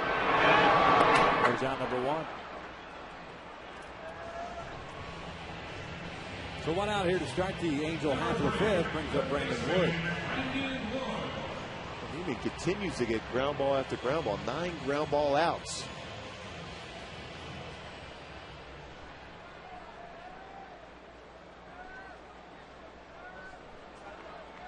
Our game and the A's-Rangers game. The only 2 American League games still ongoing. And a seesaw battle in Texas. Oakland and Texas tied at 6. That game's the 12th. A's took a lead in the 9th. Rangers tied it up. Took a lead in the 11th at Oakland, and Rangers again tied it up. This one out to shallow right. Gabe Kapler calls off Sean Rodriguez, and there are 2 outs. Brandon now 0 for 2. Kapler playing very shallow in right field. Able to make that play look easy.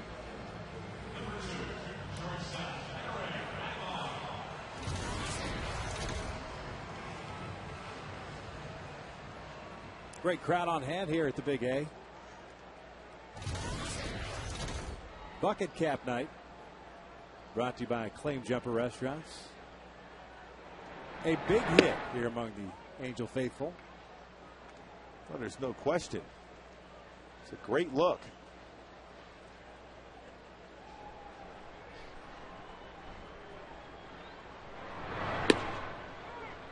Ibar takes a strike, and it's quickly 0-2. Eric has a couple of infield singles. One that came to third, a beautiful bunt up the third base line. Called strike 3. Just saw 3 pitches from Neiman. A 1-2-3 fame. First time Neiman's retired the side in order. Rays still up.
for the former first-round pick.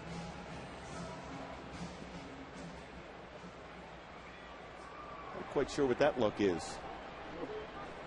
I bet he's warm, though. Good vision, though. Should be able to see well. B.J. Upton, Gabe Kapler, Deanna Navarro here to start the top of the 6th inning. Bell's first pitch is in there for a fastball for a strike. Trevor Bell threw the ball well coming out of the bullpen last night, showing a good fastball, 91, 92, throwing it for strikes. Quickly ahead at no balls, 2 strikes. Scott Kazmir tonight, 5 innings, 2 strikeouts, 3 walks, 3 runs, all earned. Giving up 7 hits.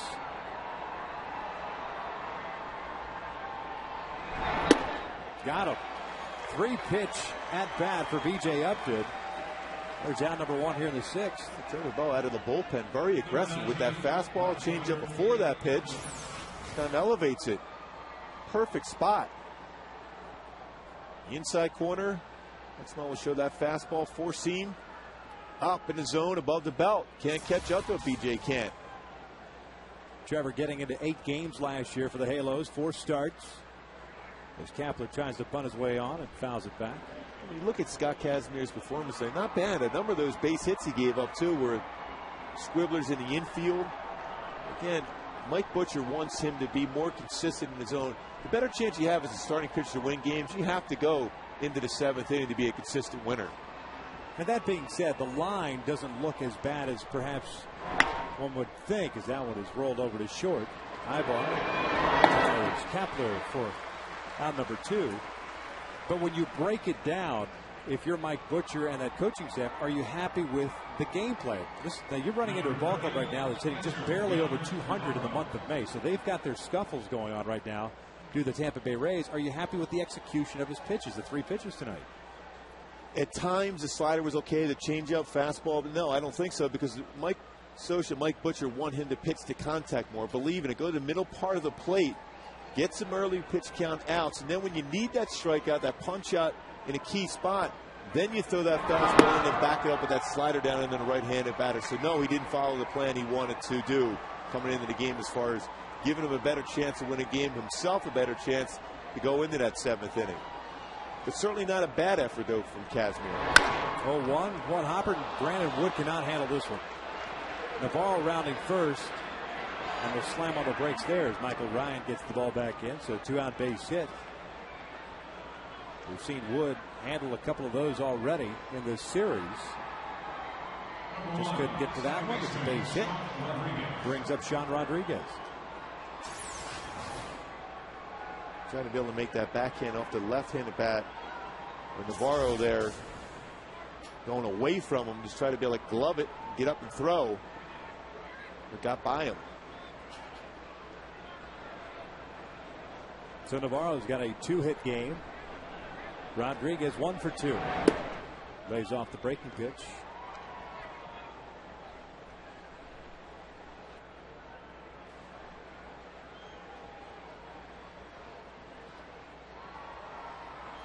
Trevor makes his home in Toluca Lake.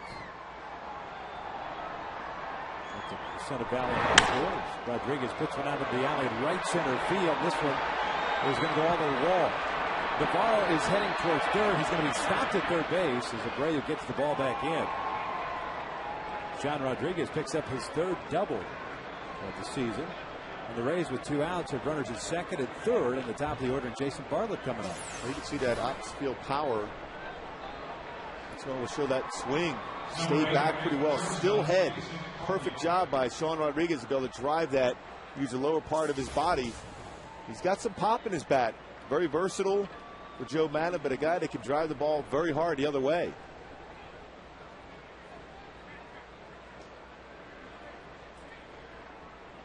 So Bartlett steps in. He's 1 for 1. 2 walks, a single, a couple of runs scored.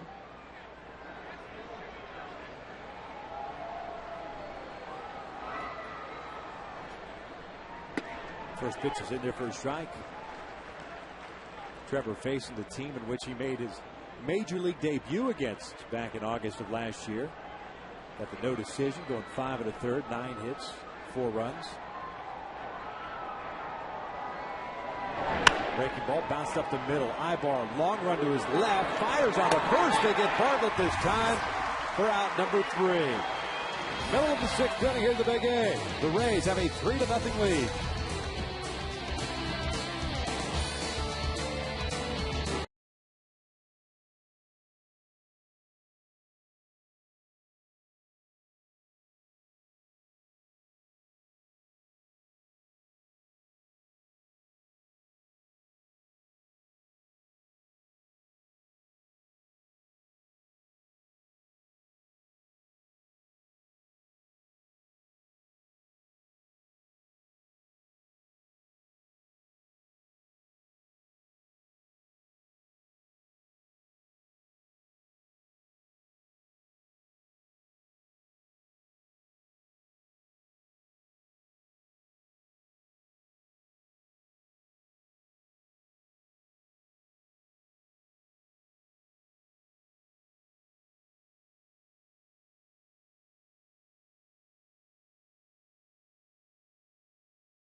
Offering a variety of menu items and letting people choose any 3 for only $3 plus tax.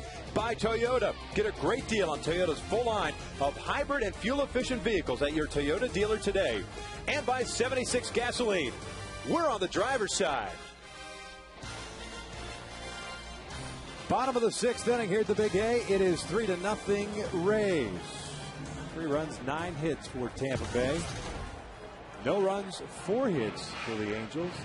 Halos have gotten a couple of guys in scoring position, but just have not been able to capitalize. A very beautiful night. Good crowd on hand. Well, that was a big play by Eric Ibar to get Bartlett there. Help out Trevor Bell.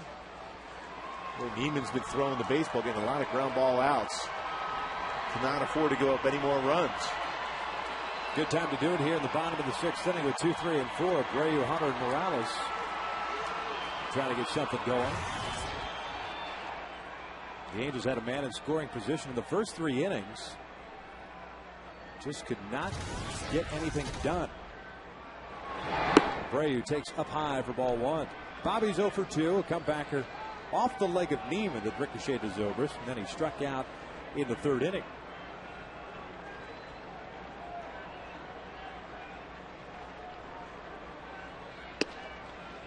Takes a strike, and it's 1-1. Neiman has thrown just 66 pitches so far tonight. 2 strikeouts, 1 walk.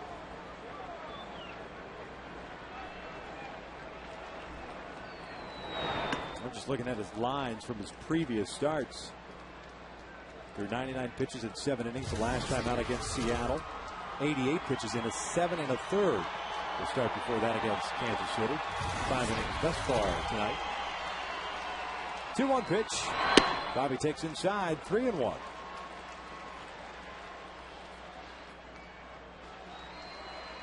And early in this game here so far, the Angels don't seem like it's really center on a pitch against Neiman. Very deceptive. A better angle right here from our left field camera to see if they can pick up that rotation to baseball. Bobby fouling this one off to the left. Full count now. Boy, it's so hard to be able to. It's a 3-1 pitch on a fastball and still late on it.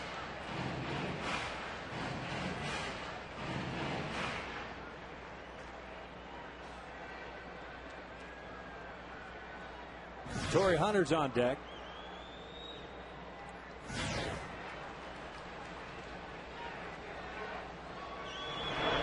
And he got him with a breaking pitch. Right over the top of it.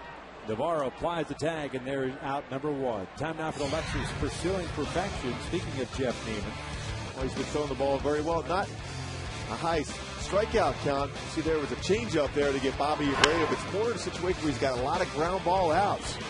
lot on the curveball, a lot on the slider. He's worked down in his zone. And he's starting to paint that fastball now as he got Eric Ibar. And that is our Lexus pursuing perfection. Takes down low for ball one. Hunter 1 for 2. Ground ball to third base and a single in the third. Courtesy of the base running by Eric Ibar. Would have been a routine ground ball to short, but Ibar interfered with that. Torrey gets cleared for that base run. He fouls one back. Had a big hack there. That'll leave an account. He likes that fastball out over the plate. If you're going to throw a fastball against Torrey to be effective against him, it has to be around knee level. But if you elevate that fastball where he gets his arms extended, that's the ball he crushes.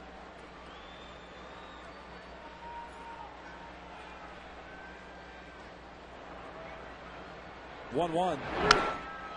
Fouling that one back. Now, what a pitching matchup we have tomorrow, the third and final game of this series. David Price, the left-hander, going for the Rays. Jared Weaver going for the Angels. And, of course, that's a 4 o'clock start here at the Big A. Perfect time to pitch. What time of the night or day or afternoon. In tight, 2 balls, 2 strikes.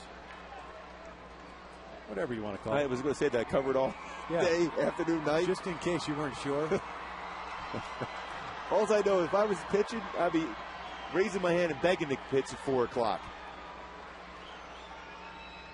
Breaking ball, cued out in front of the plate. Navarro's got it. Retires Torrey for out number 2. Hey fans, the next Wells Fargo Big Bang Friday takes place this Friday, May 14th, as the Angels begin a 3-game set against the Oakland A's. Come out to the Big A for an exciting matchup of American League West rivals, and then stay for spectacular post-game fireworks. You see them right there at the screen. Purchase your ticket today at angelsbaseball.com.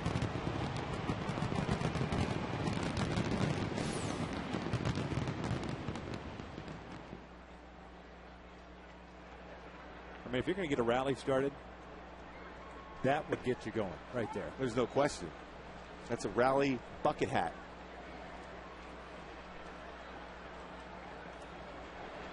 Oh, yeah. Rocking the bucket hats.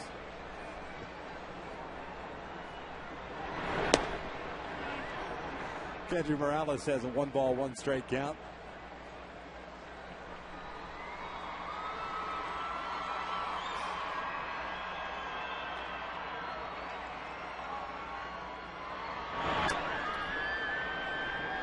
Boy, Kendry, when he gets that fastball right down Broadway, does not get cheated on his swings. Fouling that one straight back. Well, he's fun just to watch take batting practice. Just the sound off the bat. Good swing. He keeps a good level swing for that type of power also.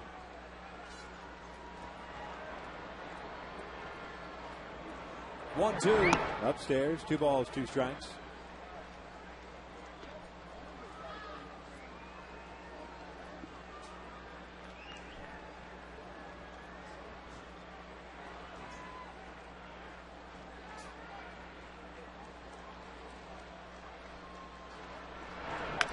Reaching for that one.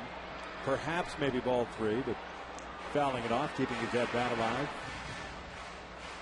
And not afraid to try to punch one into left field with that overshift on. It's a perfect situation. The way Neiman's been throwing the baseball, you just, with Kendry up here, it's that one swing. Maybe knock the ball out of the ballpark. Frazzle Neiman a bit because he's on a roll. Outside with the breaking pitch, full count now with Hideki Matsui on deck.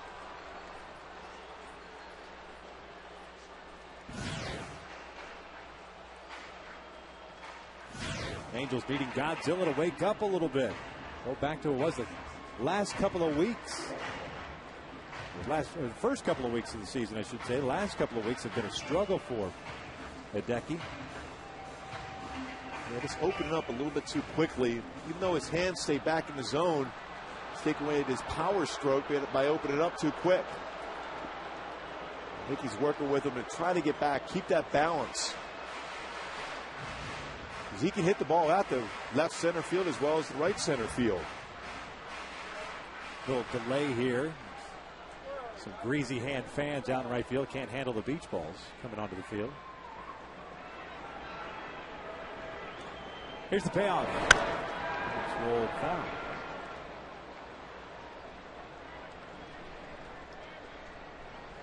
Even this is consistently around the strike zone. 81 pitches, 55 of them strikes.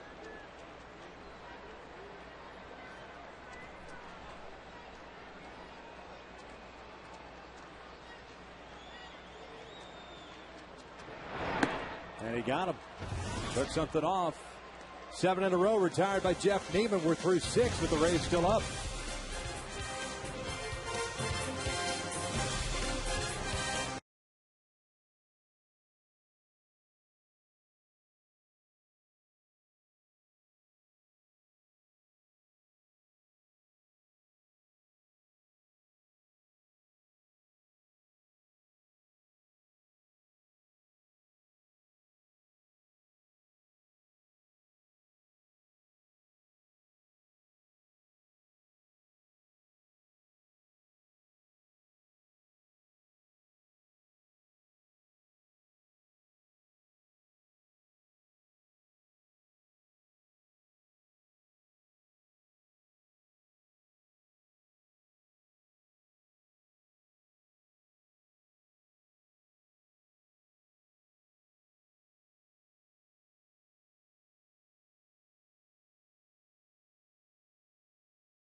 On to FoxSportsWest.com. Just check out some of the things we've got going on. Intimidation factor, Mike believes, and Jose Mota breaking down what went wrong with Brian Fuentes in the 9th inning last night.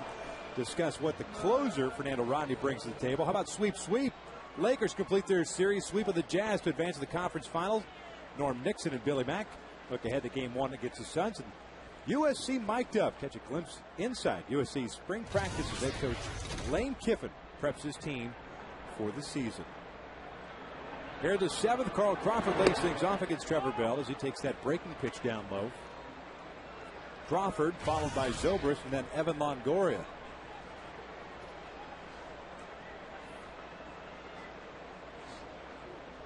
Crawford tonight 2 for 3. A couple of singles as he fouls this one off to the left.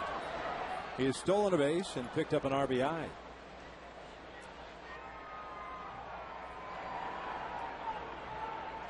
Bell working in his second frame in relief of Scott Kazmir, who went 5 tonight.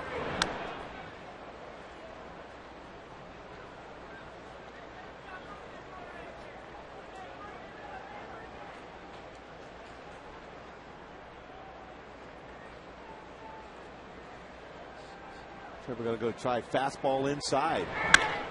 Ripped to right field, a base hit. Bobby was playing deep in right field, waits for that ball, and leadoff man is on board now for the Rays. Trevor Bell's going to have to really pay attention to Carl Crawford in this situation. Different scenario with Kazmir on the mound, a left-handed pitcher.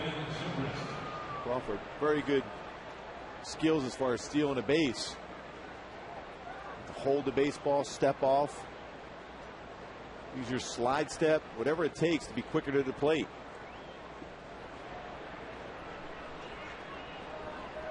Ben Zobrist spins around to hit from the left side for the first time this evening.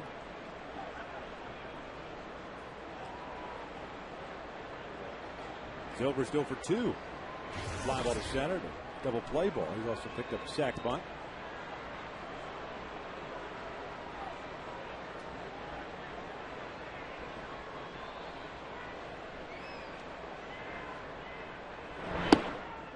Lays off that first pitch for ball 1.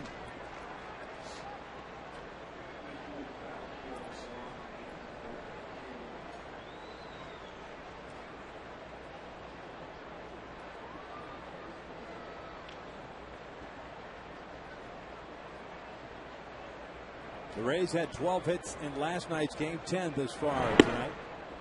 Zobrist takes a strike, and it's 1-1. Scott Shields up and loosening now.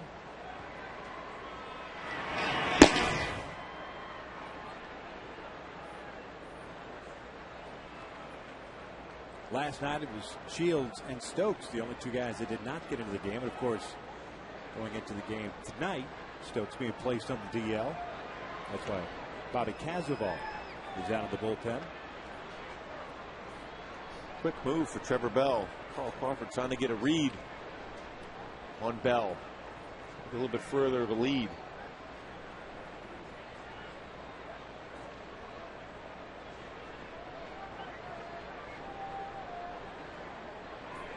Pitch out, nothing's happening. 2 balls and a strike. And you're talking about the bullpen. I know Mike Scioscia before the game grilled about the closer situation with Brian Fuentes blowing that save in the 9th inning. But Mike steadfast, saying that Brian is my guy right now, trying to get the bullpen straightened out as far as getting the roles straightened out.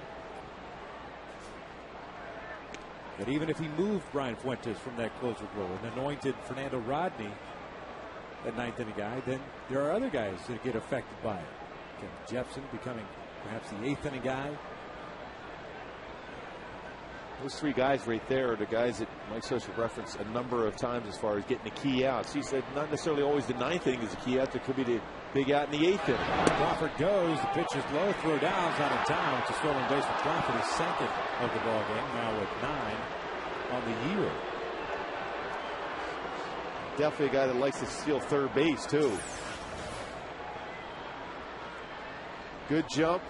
Strong throw from Napoli. Crawford is too quick. Get in scoring position.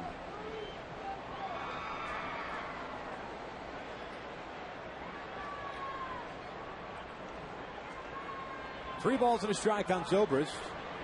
That's in the dirt.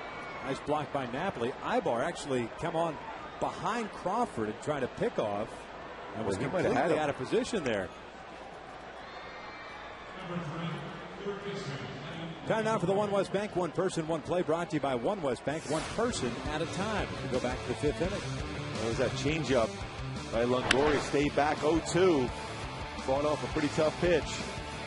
It's a base hit, another key RBI for the Rays. Mike Scioscia's coming out. That's it for Trevor Bell. Scott Shields will come on in relief. Nobody out here in the 7th. The Rays have a couple on with a 3-0 lead.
Hurry and order your dad and grad pack today at angelsbaseball.com.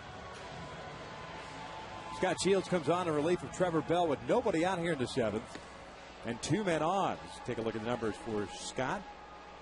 Obviously the high ERA and the walk total, but much more consistent with his mechanics. Last time up there in Seattle, threw the ball exceptionally well, coming in for the game when Jared Weaver was working on a no-hitter in that 7th inning.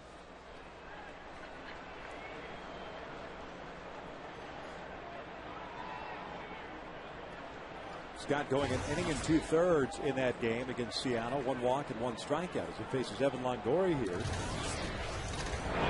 Longoria takes a strike. Keep an eye on Carl Crawford. He's a guy that loves to try to steal third base.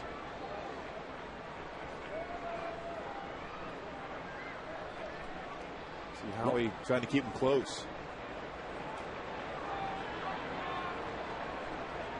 Pick off attempt, nothing happening.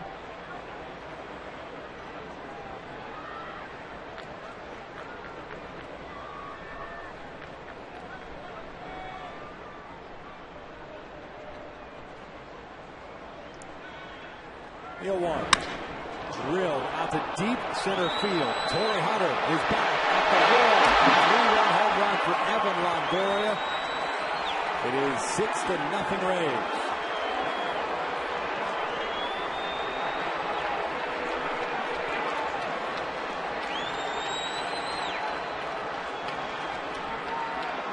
Longoria picking up his 8th home run of the year. A 4 RBI night, gives him 29 runs batted in. And the book on Trevor Bell is now closed. That's what shows it. Pitch right down the heart of the plate, belt high. Longoria with a lot of power, even to center field.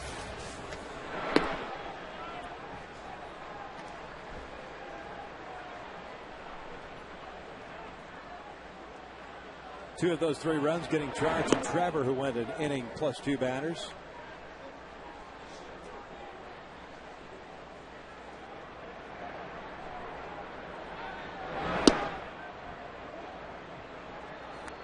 And Willie Ibar now ahead of the count of 3 balls and no strikes.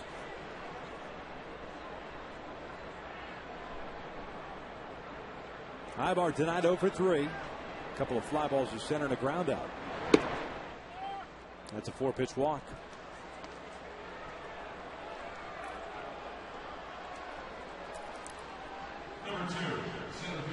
That'll bring up B.J. Upton, the center fielder.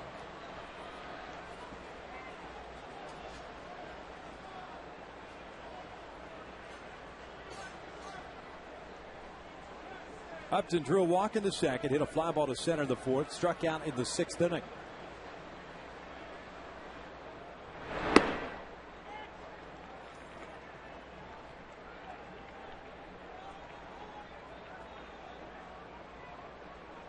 Longoria's home run here in the 7th inning, the 30th hit by the Rays this year. They have not been that power hitting team, but they have scored a boatload of runs. They're 2nd in baseball in runs scored. Now Napoli Shields will talk things over. 178 runs scored in the year prior to tonight. As we go back and take a look at that home run swing by Evan Longoria. That ball was hit so far to center. Zobrist went back to the base, and Longoria almost passed him, which at that point negates the home run. He only gets credited with a single if he had passed Zobrist. Swing and a miss. Down goes Upton. There's out number 1.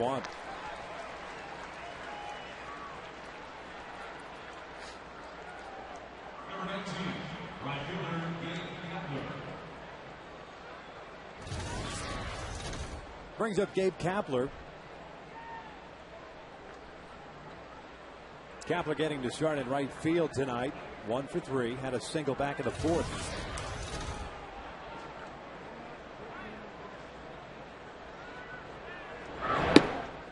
Takes down low. That game in Texas now and getting to the bottom of the 13th inning. Oakland leading the Rangers 7-6.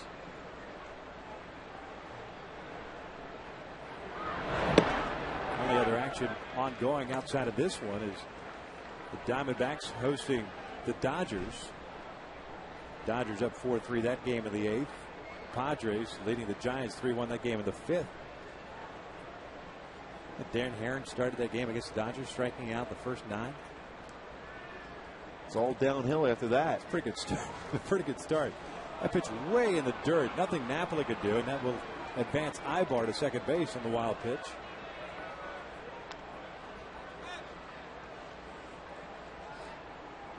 Rays starter Jeff Neiman has been cruising throughout this ball game. Really has not been challenged as far as base runners are concerned throughout this game. He's limited that.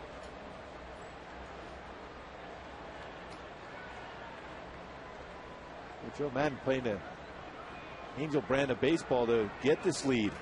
Safety squeeze, a couple stolen bases. There's a big fly by Longoria also, but so many different ways the Rays can beat you and score runs. See, too often you ask your number 3 hitter to do a not a suicide squeeze, but a safety squeeze.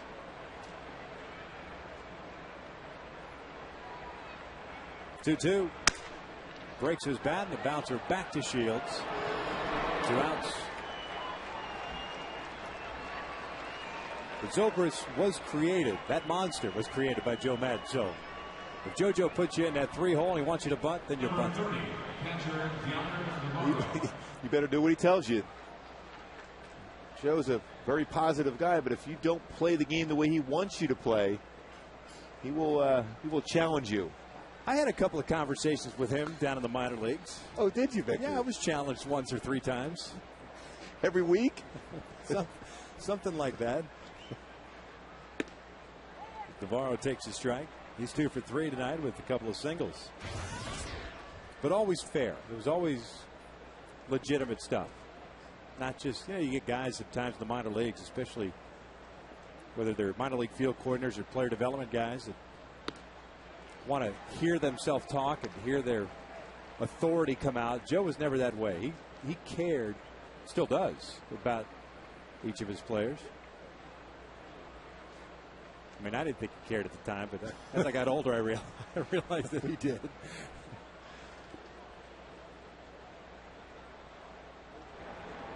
0-2 to Navarro. Didn't go on the breaking pitch. 1 ball, 2 strikes.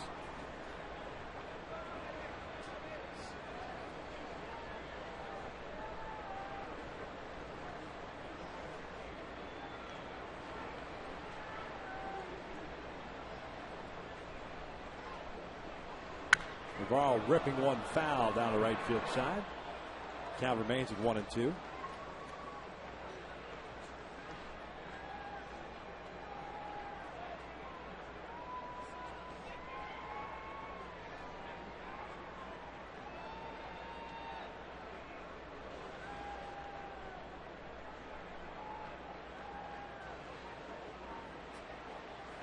But you're knowing Scott Shields' mechanics so well, how important it is to stay within his mechanics and not overthrow.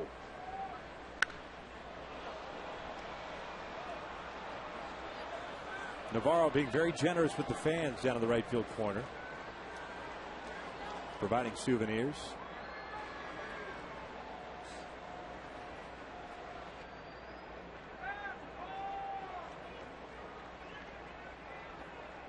This inning started with a single by Carl Crawford, the walk to Ben Zobrist by Trevor Bell.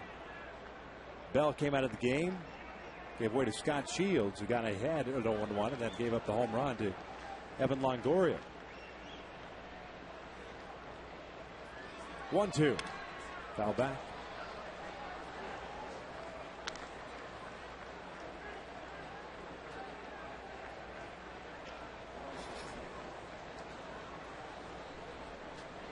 Bobby Cazaval is up and loosening.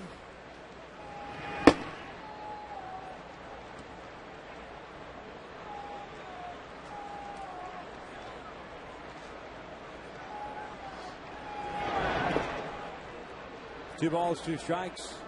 Ibar is staying at second base. That pitch in the dirt.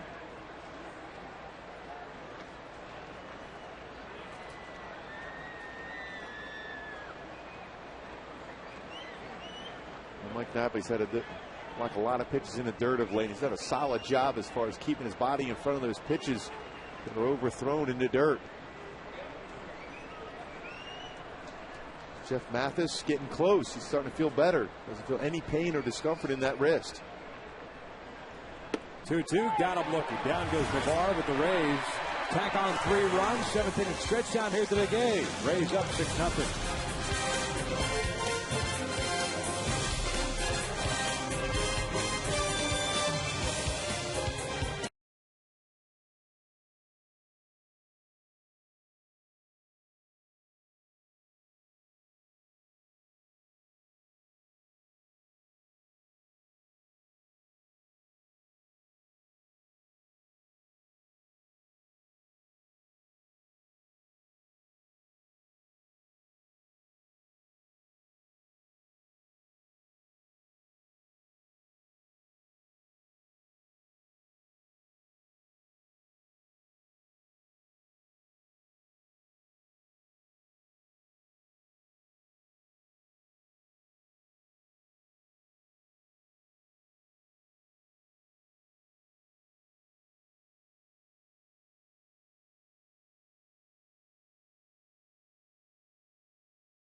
At the bottom of the 7th, and they sing Buttercup here at the Big A.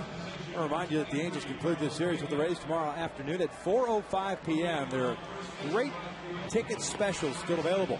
Fans can save 50% off ticket prices in select seating areas when using the password ANGELS at angelsbaseball.com or the Angels Stadium ticket window. What a great pitching matchup there tomorrow. A couple of defensive changes for the Rays. As we start the bottom of the 7th, Carlos Pena at first base. Ben Zobrist moves from first out to right. Gabe Kapler is no longer in the game. Hideki Matsui to lead things off against Jeff Neiman. First pitch is outside.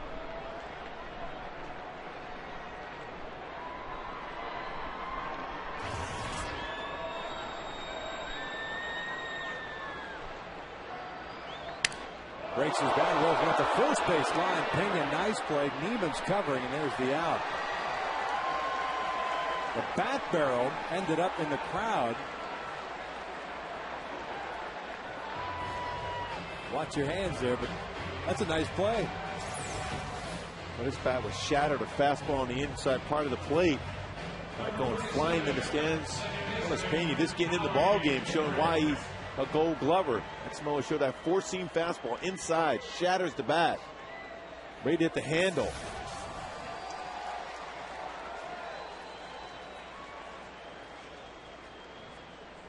Howie Kendrick takes down and away for ball 1. Kendrick is 0 for 1 with a ground ball to second. Drew a walk in the 4th.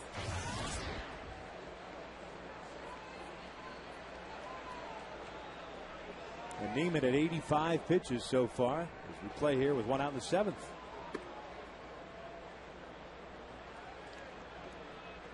Yeah, if you're a youngster or even a high school or college pitcher watching this game tonight, Neiman shows you why it's so important to throw that first pitch for a strike, but preferably a fastball for the most part this whole game. Not overpowering. You would think in the lines that he can get it up there normally at 96 miles an hour. It's 6'9". His curveball's been very good. His slider's been good. Changeup, very effective. But throwing strikes.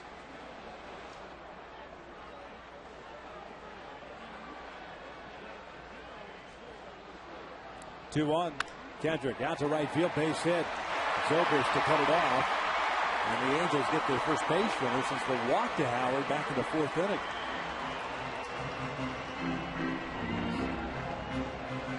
Number 27, outfielder Michael Ryan. So left fielder Michael Ryan will step up now with 1 out, 1 on. Ryan picked up his first double of the year in the second inning.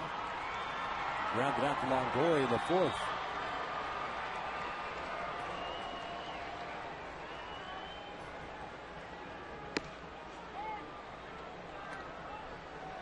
There's been nothing fancy whatsoever about Jeff Neiman other than throwing strikes.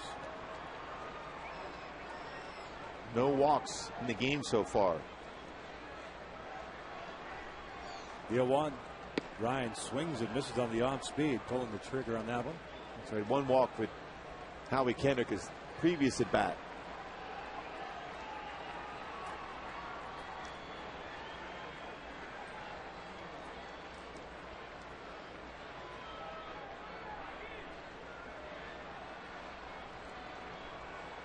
Here's the 0-2. Breaking ball. 1 ball, 2 strikes. And since Michael Ryan hit that double over the head of B.J. Upton back to the second inning on a fastball right down the middle, Neiman has thrown Ryan nothing but off-speed stuff. Holy sombrero. That's a sweet lid.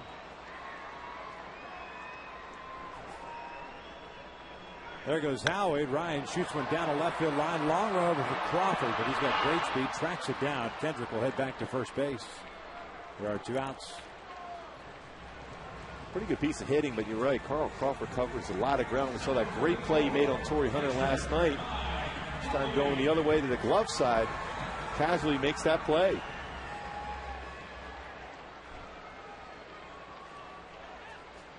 So 2 outs. Kendrick still at first. Mike Napoli steps up now. Napoli's 0 for 2. Fly ball to center and a ground ball to third.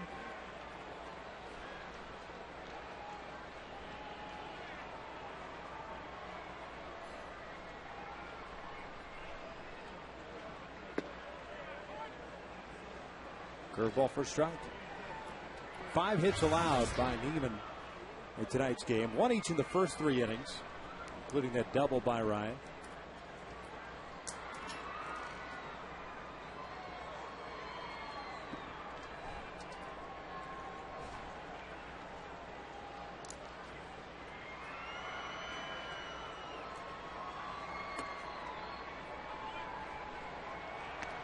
Count evens at 1 ball, 1 strike.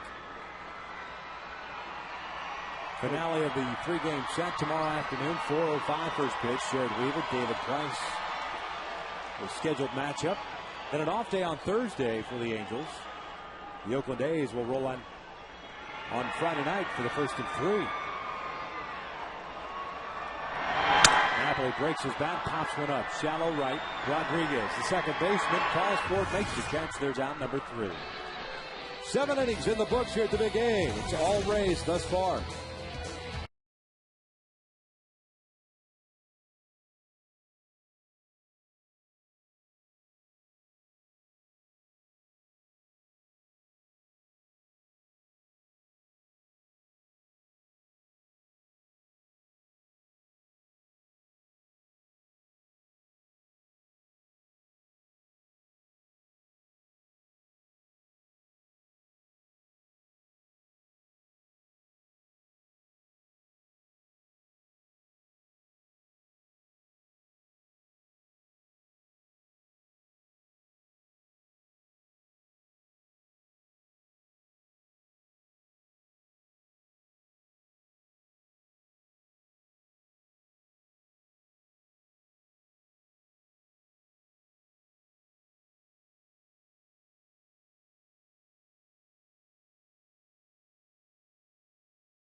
revisit our FoxSportsWest.com poll question. Earlier in the night, we asked you who had the best facial hair in tonight's game. Fernando Rodney, Matt Garza, or Irvin Santana. And the people have voted. Mark Gubizzo. Irvin Santana. Chin strap beard. Does it every time. Crushing the opponents. That is a shellacking. Stick around to Angels Live postgame edition with Billy Mack. And, of course, Jose Mota will have the final tally on the edge of your seats. There's absolutely no doubt about that. Bobby Kazavaw takes over for Scott Shields. Kazavaw was earlier this year in the big leagues, pitching in 3 games. No record, an 8.31 ERA. He last pitched back on April the 13th at Yankee Stadium. His longest outing this year, 2 1/3. That came back on April the 9th, opening week here at the Big A against the Oakland A's. 2 1/3, gave up a hit. He takes over for Shields, who went 1 inning, struck out 2, gave up a hit, and it was a home run. Charged with only 1 run is the first 2 base runners in that 7th inning were put on by Trevor Bell.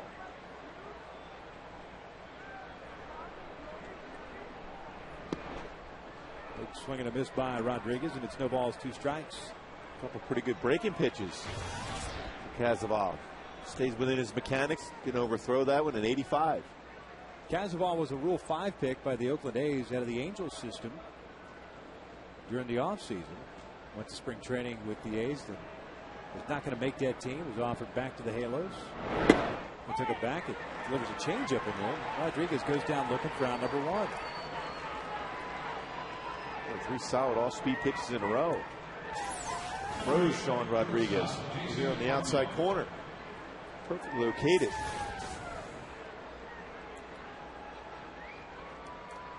Bobby, a 34th round pick back in 2004.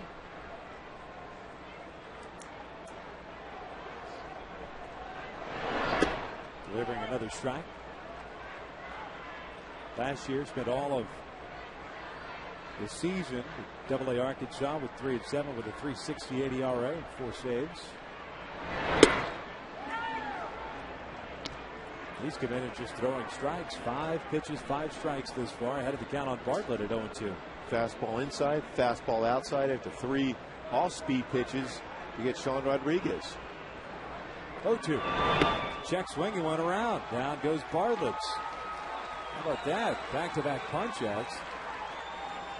A nasty little slide piece off the outside corner ahead of the count.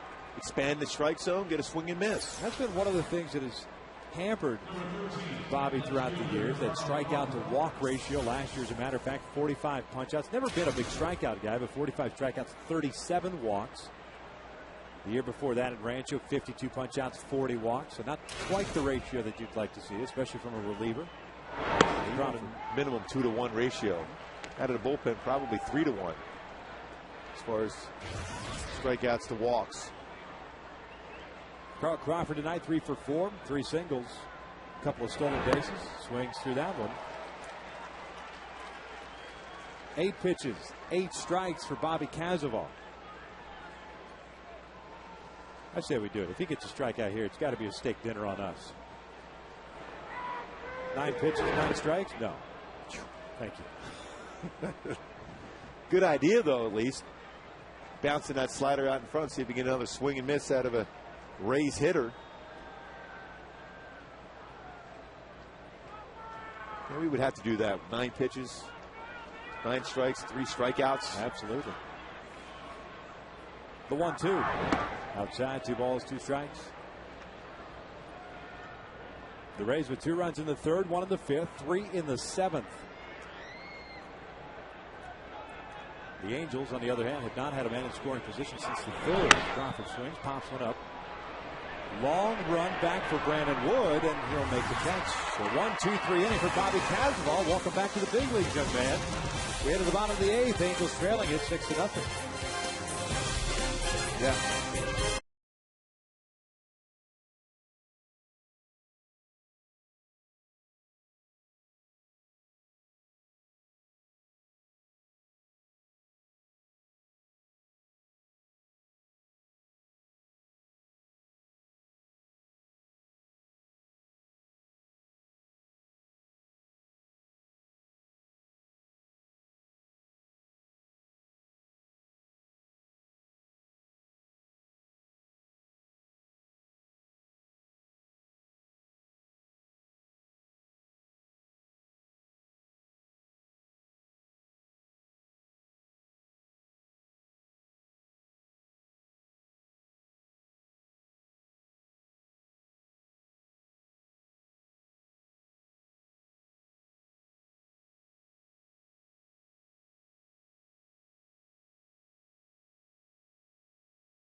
Angel fans, we want your help to send your favorite Angels to this year's All-Star game right here in Anaheim by voting up to 25 times at angelsbaseball.com. Very easy, up to 25 times.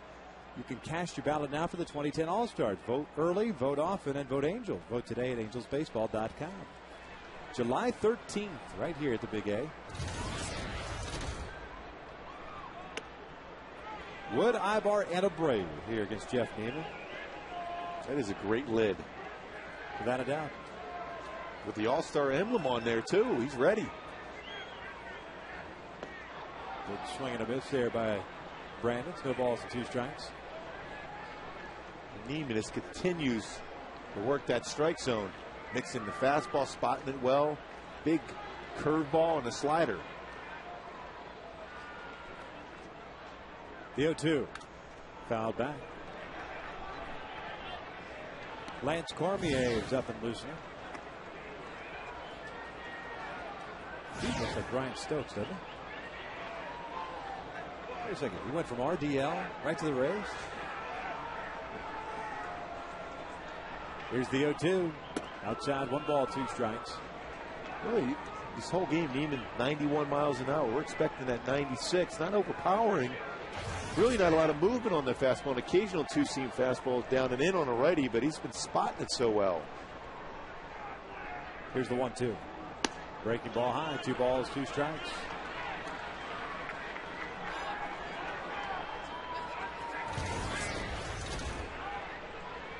He had 100 pitches now, 67 in the strike zone. 4 strikeouts, 1 walk for Neiman. Brandon fouls this one back.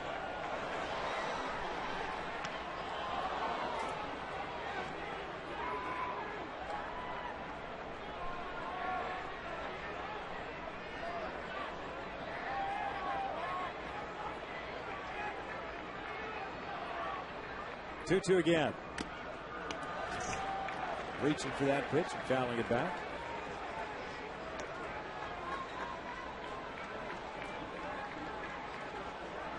The approach that Mickey Hatcher wants Brandon Wood to take in that pitch right there on the outside part. Just try to drive it as hard as you can. Don't just try to put it in play.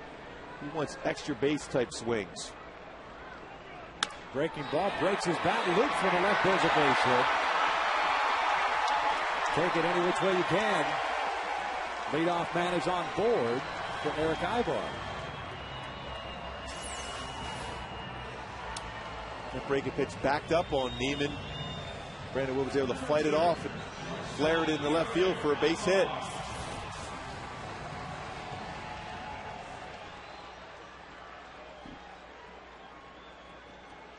Eric Ibar tonight, 2 for 3, a couple of singles. Struck out looking his last time up on 3 pitches. Base hit by Brandon Wood, the 6th tonight by the Halos. Ibar takes a strike. He's really locked up Eric the last couple of at-bats with that 2-seamer on the inside part of the plate. So Ibar's looking for something out over the plate so he can serve it in left field with that fastball inside. Very difficult pitch, especially at the belt. Pena's playing behind Wood at first base. 0-1. Pulled on the ground on the right side. Rodriguez, nice play, diving to his left, retires Ibar as Brandon Wood moves to second base.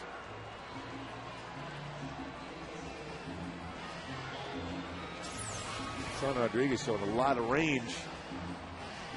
Go to that glove side, make the play, get up, and throw out Ibar. A guy that could play short, second, third. Very good in the outfield also. Bobby Abreu steps in. 0 for 3 with a couple of strikeouts.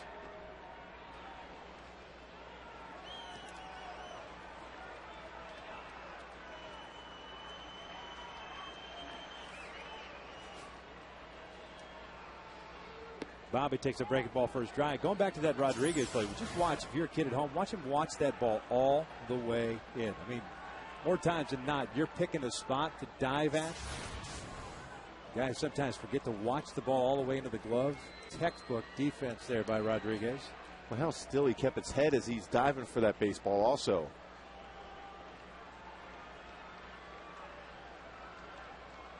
Oh, 1.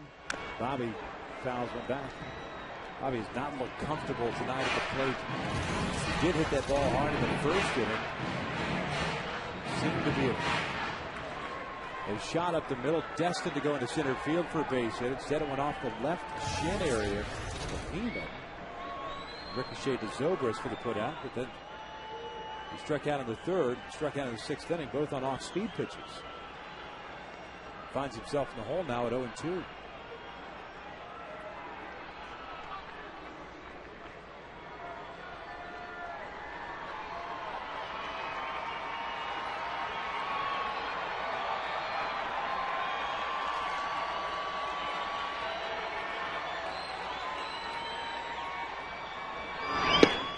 Outside, 1 ball, 2 strikes.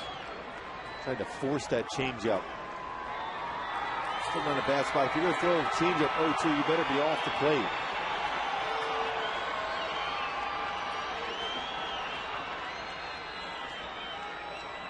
Neiman now matching his longest outing of the season, 7 1/3. Did that 2 starts ago. The 1-2. Outside with a fastball, 2 balls, 2 strikes.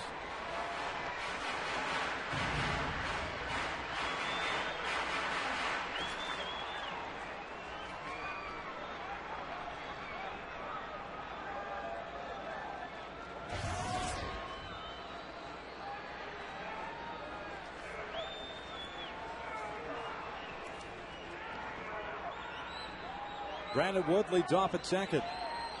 2-2 to Abreu. Full count now.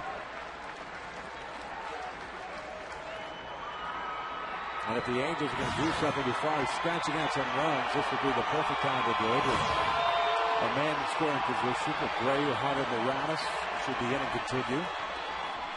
Pitch count getting up there for Neiman now at 110. Chances of may make a mistake up in the strike zone. The payoff pitch, outside, ball 4. So 2 on now with 1 out. Joe Matt is coming out. Lance Cormier is ready to go on the bullpen, and it looks like that may be all for the big right-hander from Houston, Texas. Did a nice job tonight. 4 strikeouts, 2 walks, limiting the Angels to 6 hits. Angels trying to strike here in the 8th. They'll try to do it against Lance Cormier.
Nine right-hander, nice job tonight, 7 1/3, 6 hits in line for his 3rd win as he came into tonight's action with a 2-0 record. But he gives way to the right-hander Lance Cormier, pitching out his 12th game, a 2-1 mark and a 4.38 ERA. Guy that pitches the contact, 12 1/3, is 4 strikeouts, 5 walks. Fastball, 87-91. His best pitch would be his curveball. He also has a slider and a changeup. Cormier, originally 4th-round pick in 2002 by the Arizona Diamondbacks. And now in his 2nd year with the Tampa Bay Rays. Last year 3-3 with a .326 earning in 53 games. But he'll come on with 1 out, 2 on. Brandon Wood at second base. Bobby Abreu at first. And delivers ball 1 to Torrey Hunter.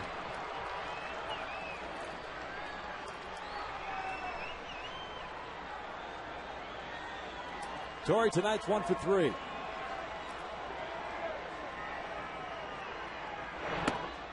Strike on the outside corner, 1-1. Torrey checking back with Paul Nauert.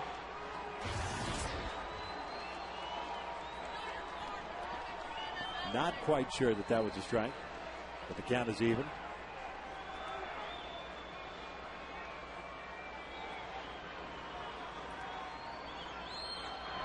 Breaking ball ripped to left field, a base hit. Crawford throws it on a hop. Brandon Woods being waved on. He'll score. And the Angels get on the board courtesy of a Torrey Hunter base hit. 6-1 Rays. That was that curveball that Cormier likes to throw. This time it's out over the plate. Torrey, quick hands. No hesitation by Dino Ebel. Sending in Brandon Wood. Exmo showed that hanging breaking pitch right over the middle of the plate. Torrey made him pay. Hit hard. Rated Carl Crawford. Very versatile as far as coming a lot of ground, but not an overly strong arm in left field. Just get the first run across.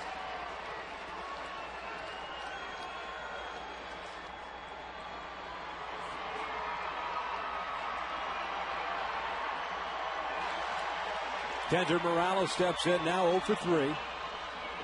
That fastball's down and away.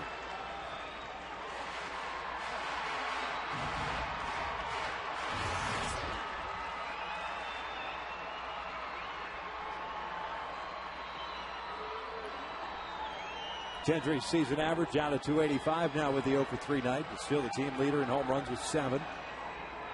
RBIs with 22. Ripping one to left center field. That's going to fall for a base hit. Bobby Abreu, a little bit of a late jump, will be stopped at third base.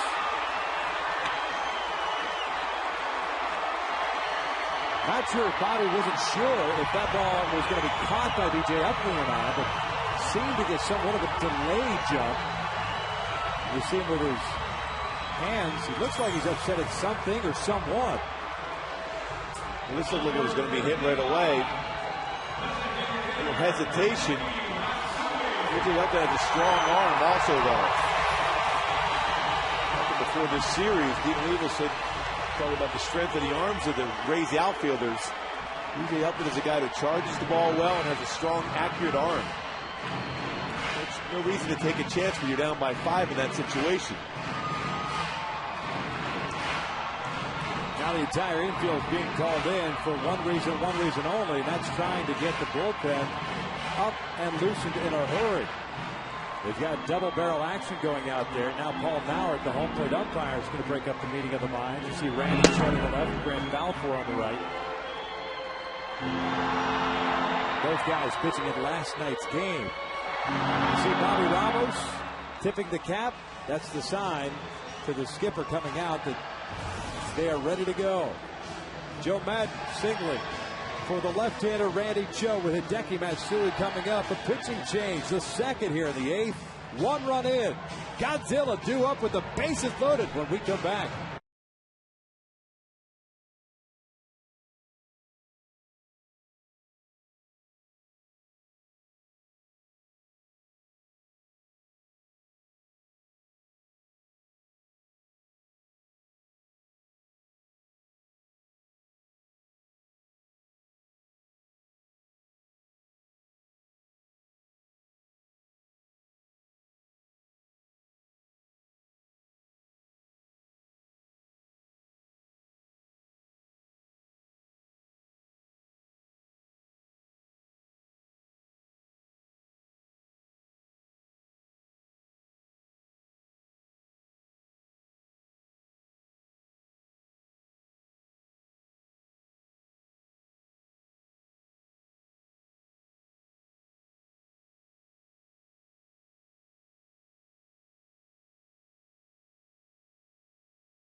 The unitard is working so far. He's finally, how about that? He's got some leaping abilities as well. He's in hiding now, waiting for Godzilla to go big fly. Here's Hideki Matsui with the bases loaded, 1 out. Randy Choate, side-winding left-hander, comes on to face him. Matsui in this one is 0 for 3. Angels saw deceptive angle. We saw him last night, 2/3 of an inning. Bobby Abreu's at third. Torrey Hunter's at second base. Kendry Morales at first. Boy, one swing of the bat changes the complexion of this game. The Angels given up 2 home runs this year, too. The Angels have struggled with getting guys into scoring position and bringing them home throughout this game up until now in the 8th. First pitch. Outside for ball 1. Waiting for Godzilla to show up. That's what we're waiting for. That guy right there. Good time to do it. Oh, yeah, him.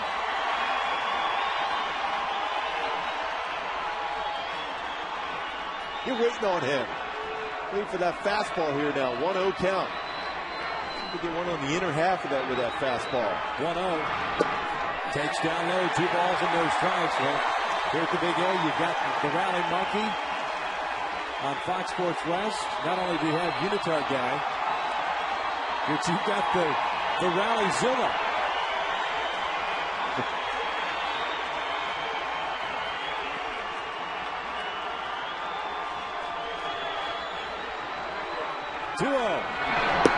Outside, 3 balls and no strikes. With Howie Kendrick on deck. No chance to get a green light in this situation.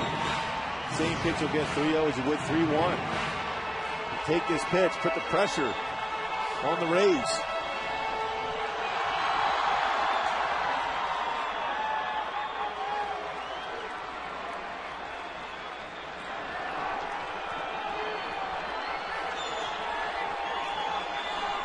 The 3-0 pitch.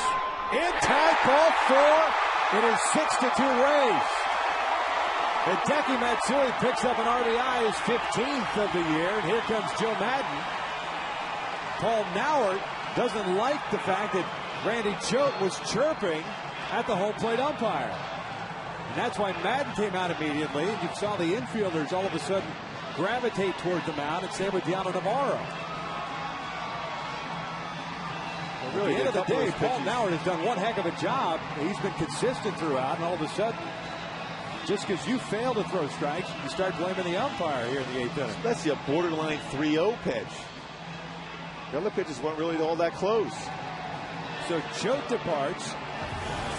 The base is still loaded, and 1 out. Yet another pitching change for Joe Madden here in the 8th. Now it'll be Grant Balfour coming on with the bases loaded, and Howie Kendrick coming up.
Mike, it's off the plate, and it is ball 4. Paul Nauer took exception to the reaction of Choate. A 4-pitch walk puts Hideki Matsui at first base, Kendra Morales at second, and now Torrey Hunter at third base. Paul's been outstanding behind the plate the whole night.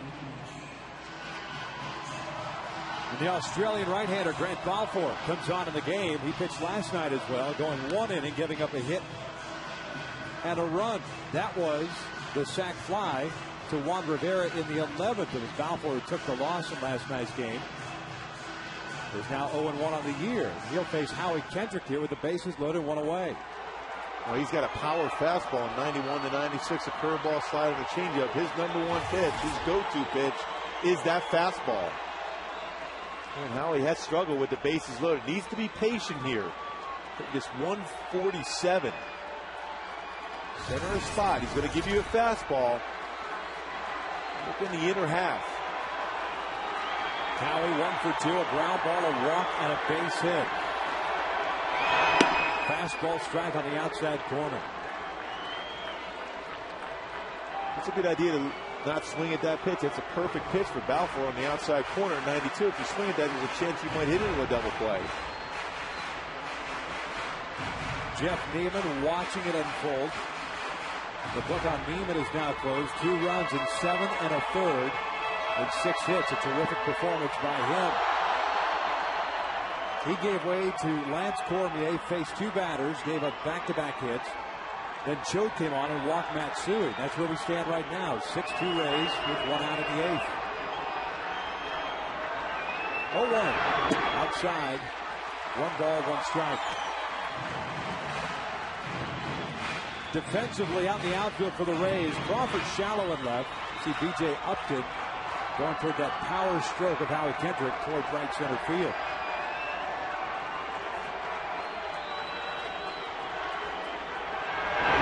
Upstairs, 2 balls and a strike. And now you got a great fastball count. Howie showing some patience. That's the key with the bases loaded, not swinging at a pitcher's pitch.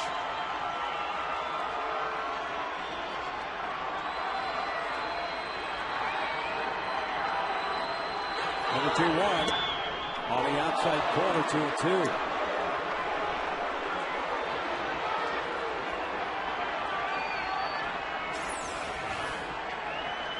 Fastball catches the corner at 93. Some really good fastballs in the outside corner.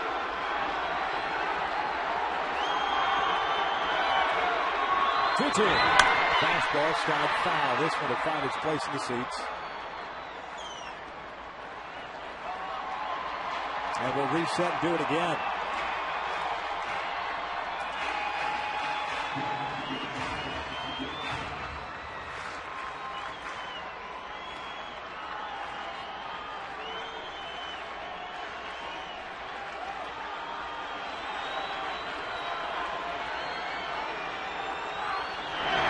Down him with the breaking pitch. There's out number 2.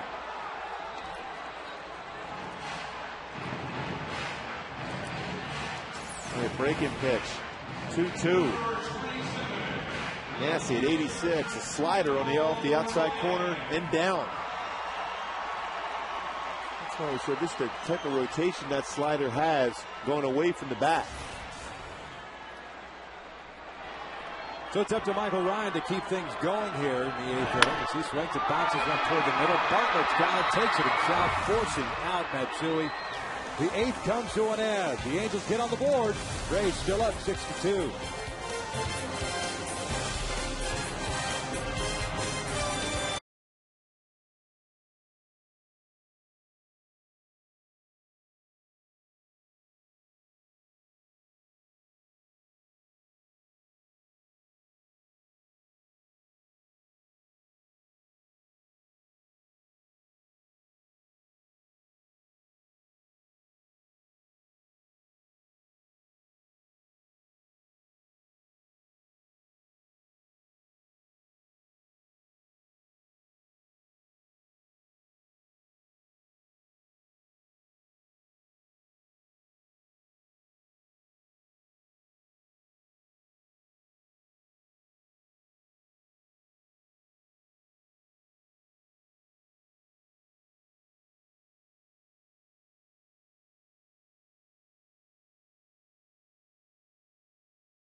Bobby Kazawa came on in the 8th inning after Scott Shields went 1. He promptly struck out Rodriguez and Bartlett, then got Carl Crawford to pop out. The only inning in which the Rays have been retired in order. Zobrist lays off the fastball for ball 1. Zobrist got the start at first base, now playing out in right field. And this one he is 0 for 2. That's ripped into right center field, a base hit. Torrey over to try to cut it off. Does so, but Zobrist has got good speed. He'll be in at second with a double. Torrey ended up on the warning track after getting that ball back in. He had a long way to go to try to cut that ball off. Try to cut it off and to be able to get the ball back in as quick as possible. Spin throw. Zobrist runs pretty well. He's able to cut it off in the right center field. No chance to be able to make that play anyhow, even though the throw was not close to the base.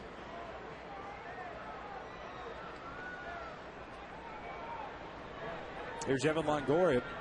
He's 2 for 4, including a home run, a 3-run shot that came off of Scott Shields.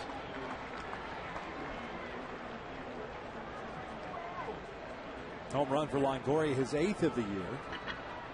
4 RBIs, now his 29. 0-1 pitch. Breaking ball, Sky to center. Torrey drifting back on it, but he's got a beat on it. Makes the catch. Timing from second, heading to third is Zobrist. Good throw from Torrey, but a little bit tardy. He got himself in good throwing position. He got back on the baseball and able to have his momentum going forward, but it was just too deep. He'll be able to throw at Zobrist at third base. Number 16, designated hitter, Willie Ibar.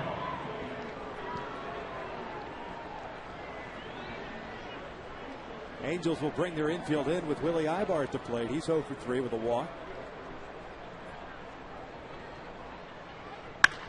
These guys went out to center. It's the same exact spot. Zobrist will tag and score.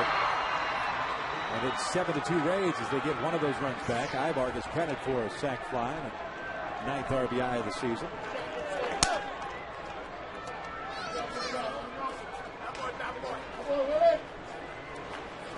But there are 2 outs now, bases clear. And here comes B.J. Upton as we look ahead to the bottom of the 9th inning for the Halos. Napoli, Wood, Ibar, 8-9-1.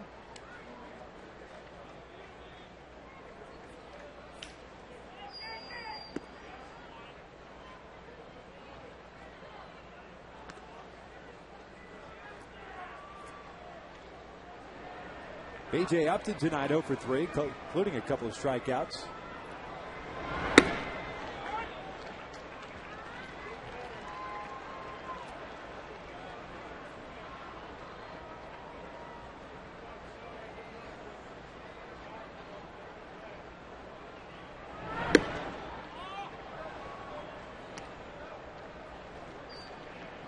Well, just looking back at that last inning, an opportunity with the bases loaded, 1 out. Ed Balfour made some good pitches to be able to get through that inning. Golden opportunity gone away.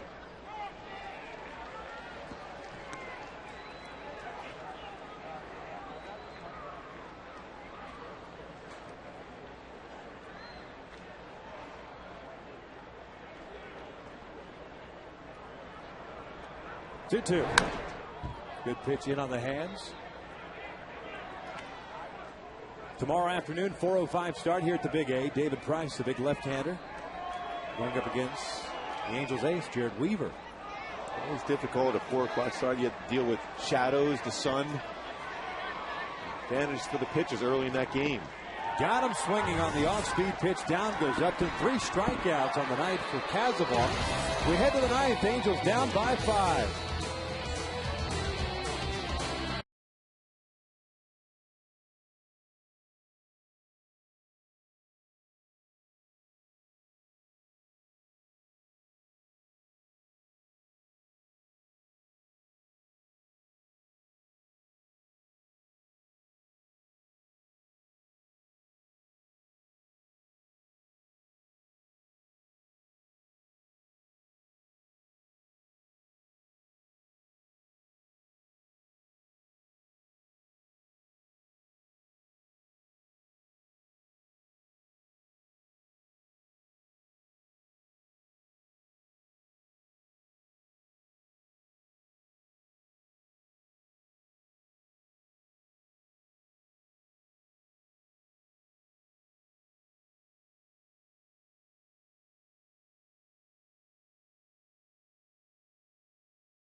Benoit has come on in relief. Benoit will be the 5th pitcher used by Joe Madden tonight, taking over for Grant Balfour, who went 2/3 of an inning in that bottom of the 8th, got a strikeout. Benoit having elbow surgery, missed all of last year, signing this offseason with the Tampa Bay Rays, formerly in his entire career in the Texas Rangers organization. Always had a pretty good fastball, 90 to 95 mile an hour, good slider, and changeup. Good arm action on his changeup also.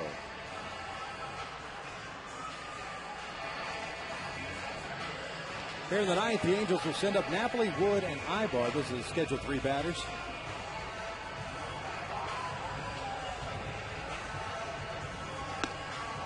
Benoit has always been one of those guys that has never been a fast worker. Very deliberate between pitches. Timed him once at 43 seconds between pitches.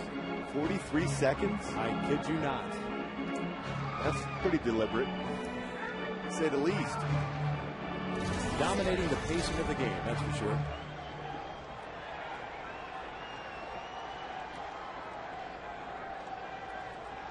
Mike Napoli tonight is 0 for 3. A couple of fly ball outs and a ground out.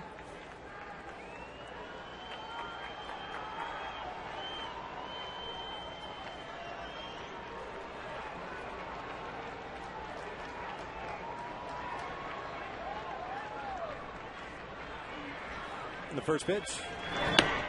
There's a strike.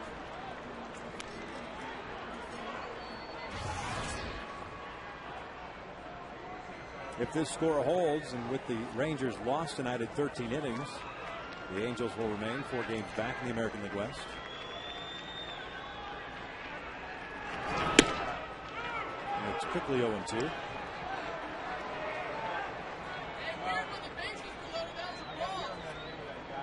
The thing is, though, the Angels has got to, we talked about some phases of the game getting all together at the same time, whether it be pitching, hitting in the defense.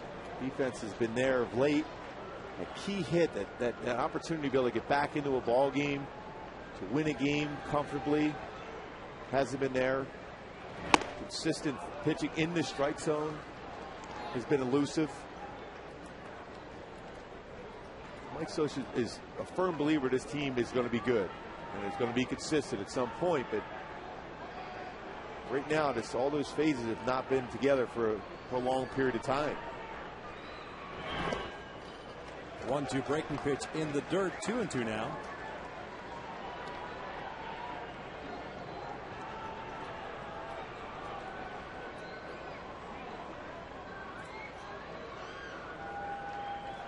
So Mike has gone from 0-2 to 2-2. Just trying to get a little rally going, just like they did in the 8th inning.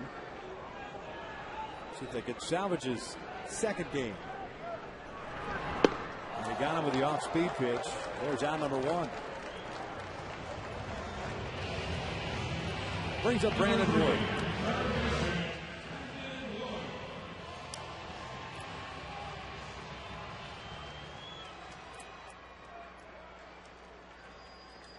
Brandon tonight, 1 for 3, had a single with a run scored in the 8th inning. He's the guy that led off that 8th inning. Had a couple of fine defensive plays as well. Swings at the first pitch and rolls one over the bunt. 2 outs.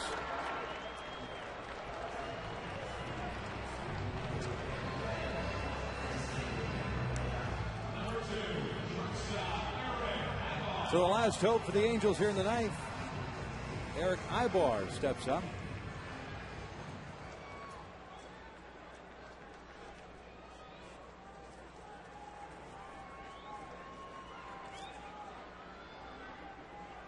Couple of hits tonight for Eric. 2 for 4 overall. Missing outside is Benoit.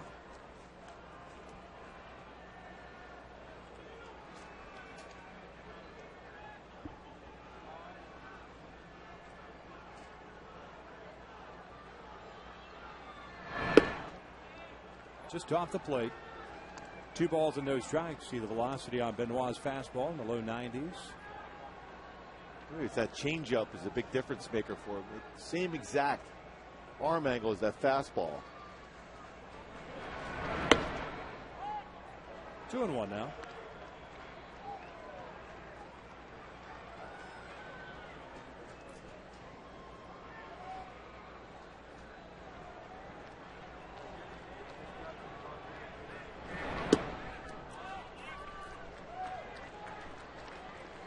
Situation here, you just need a bunch of base runners.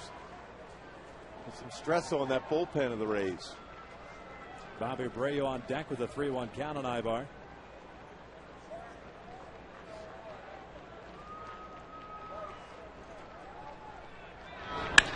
Ibar swings, lofts one out to left. Crawford is there.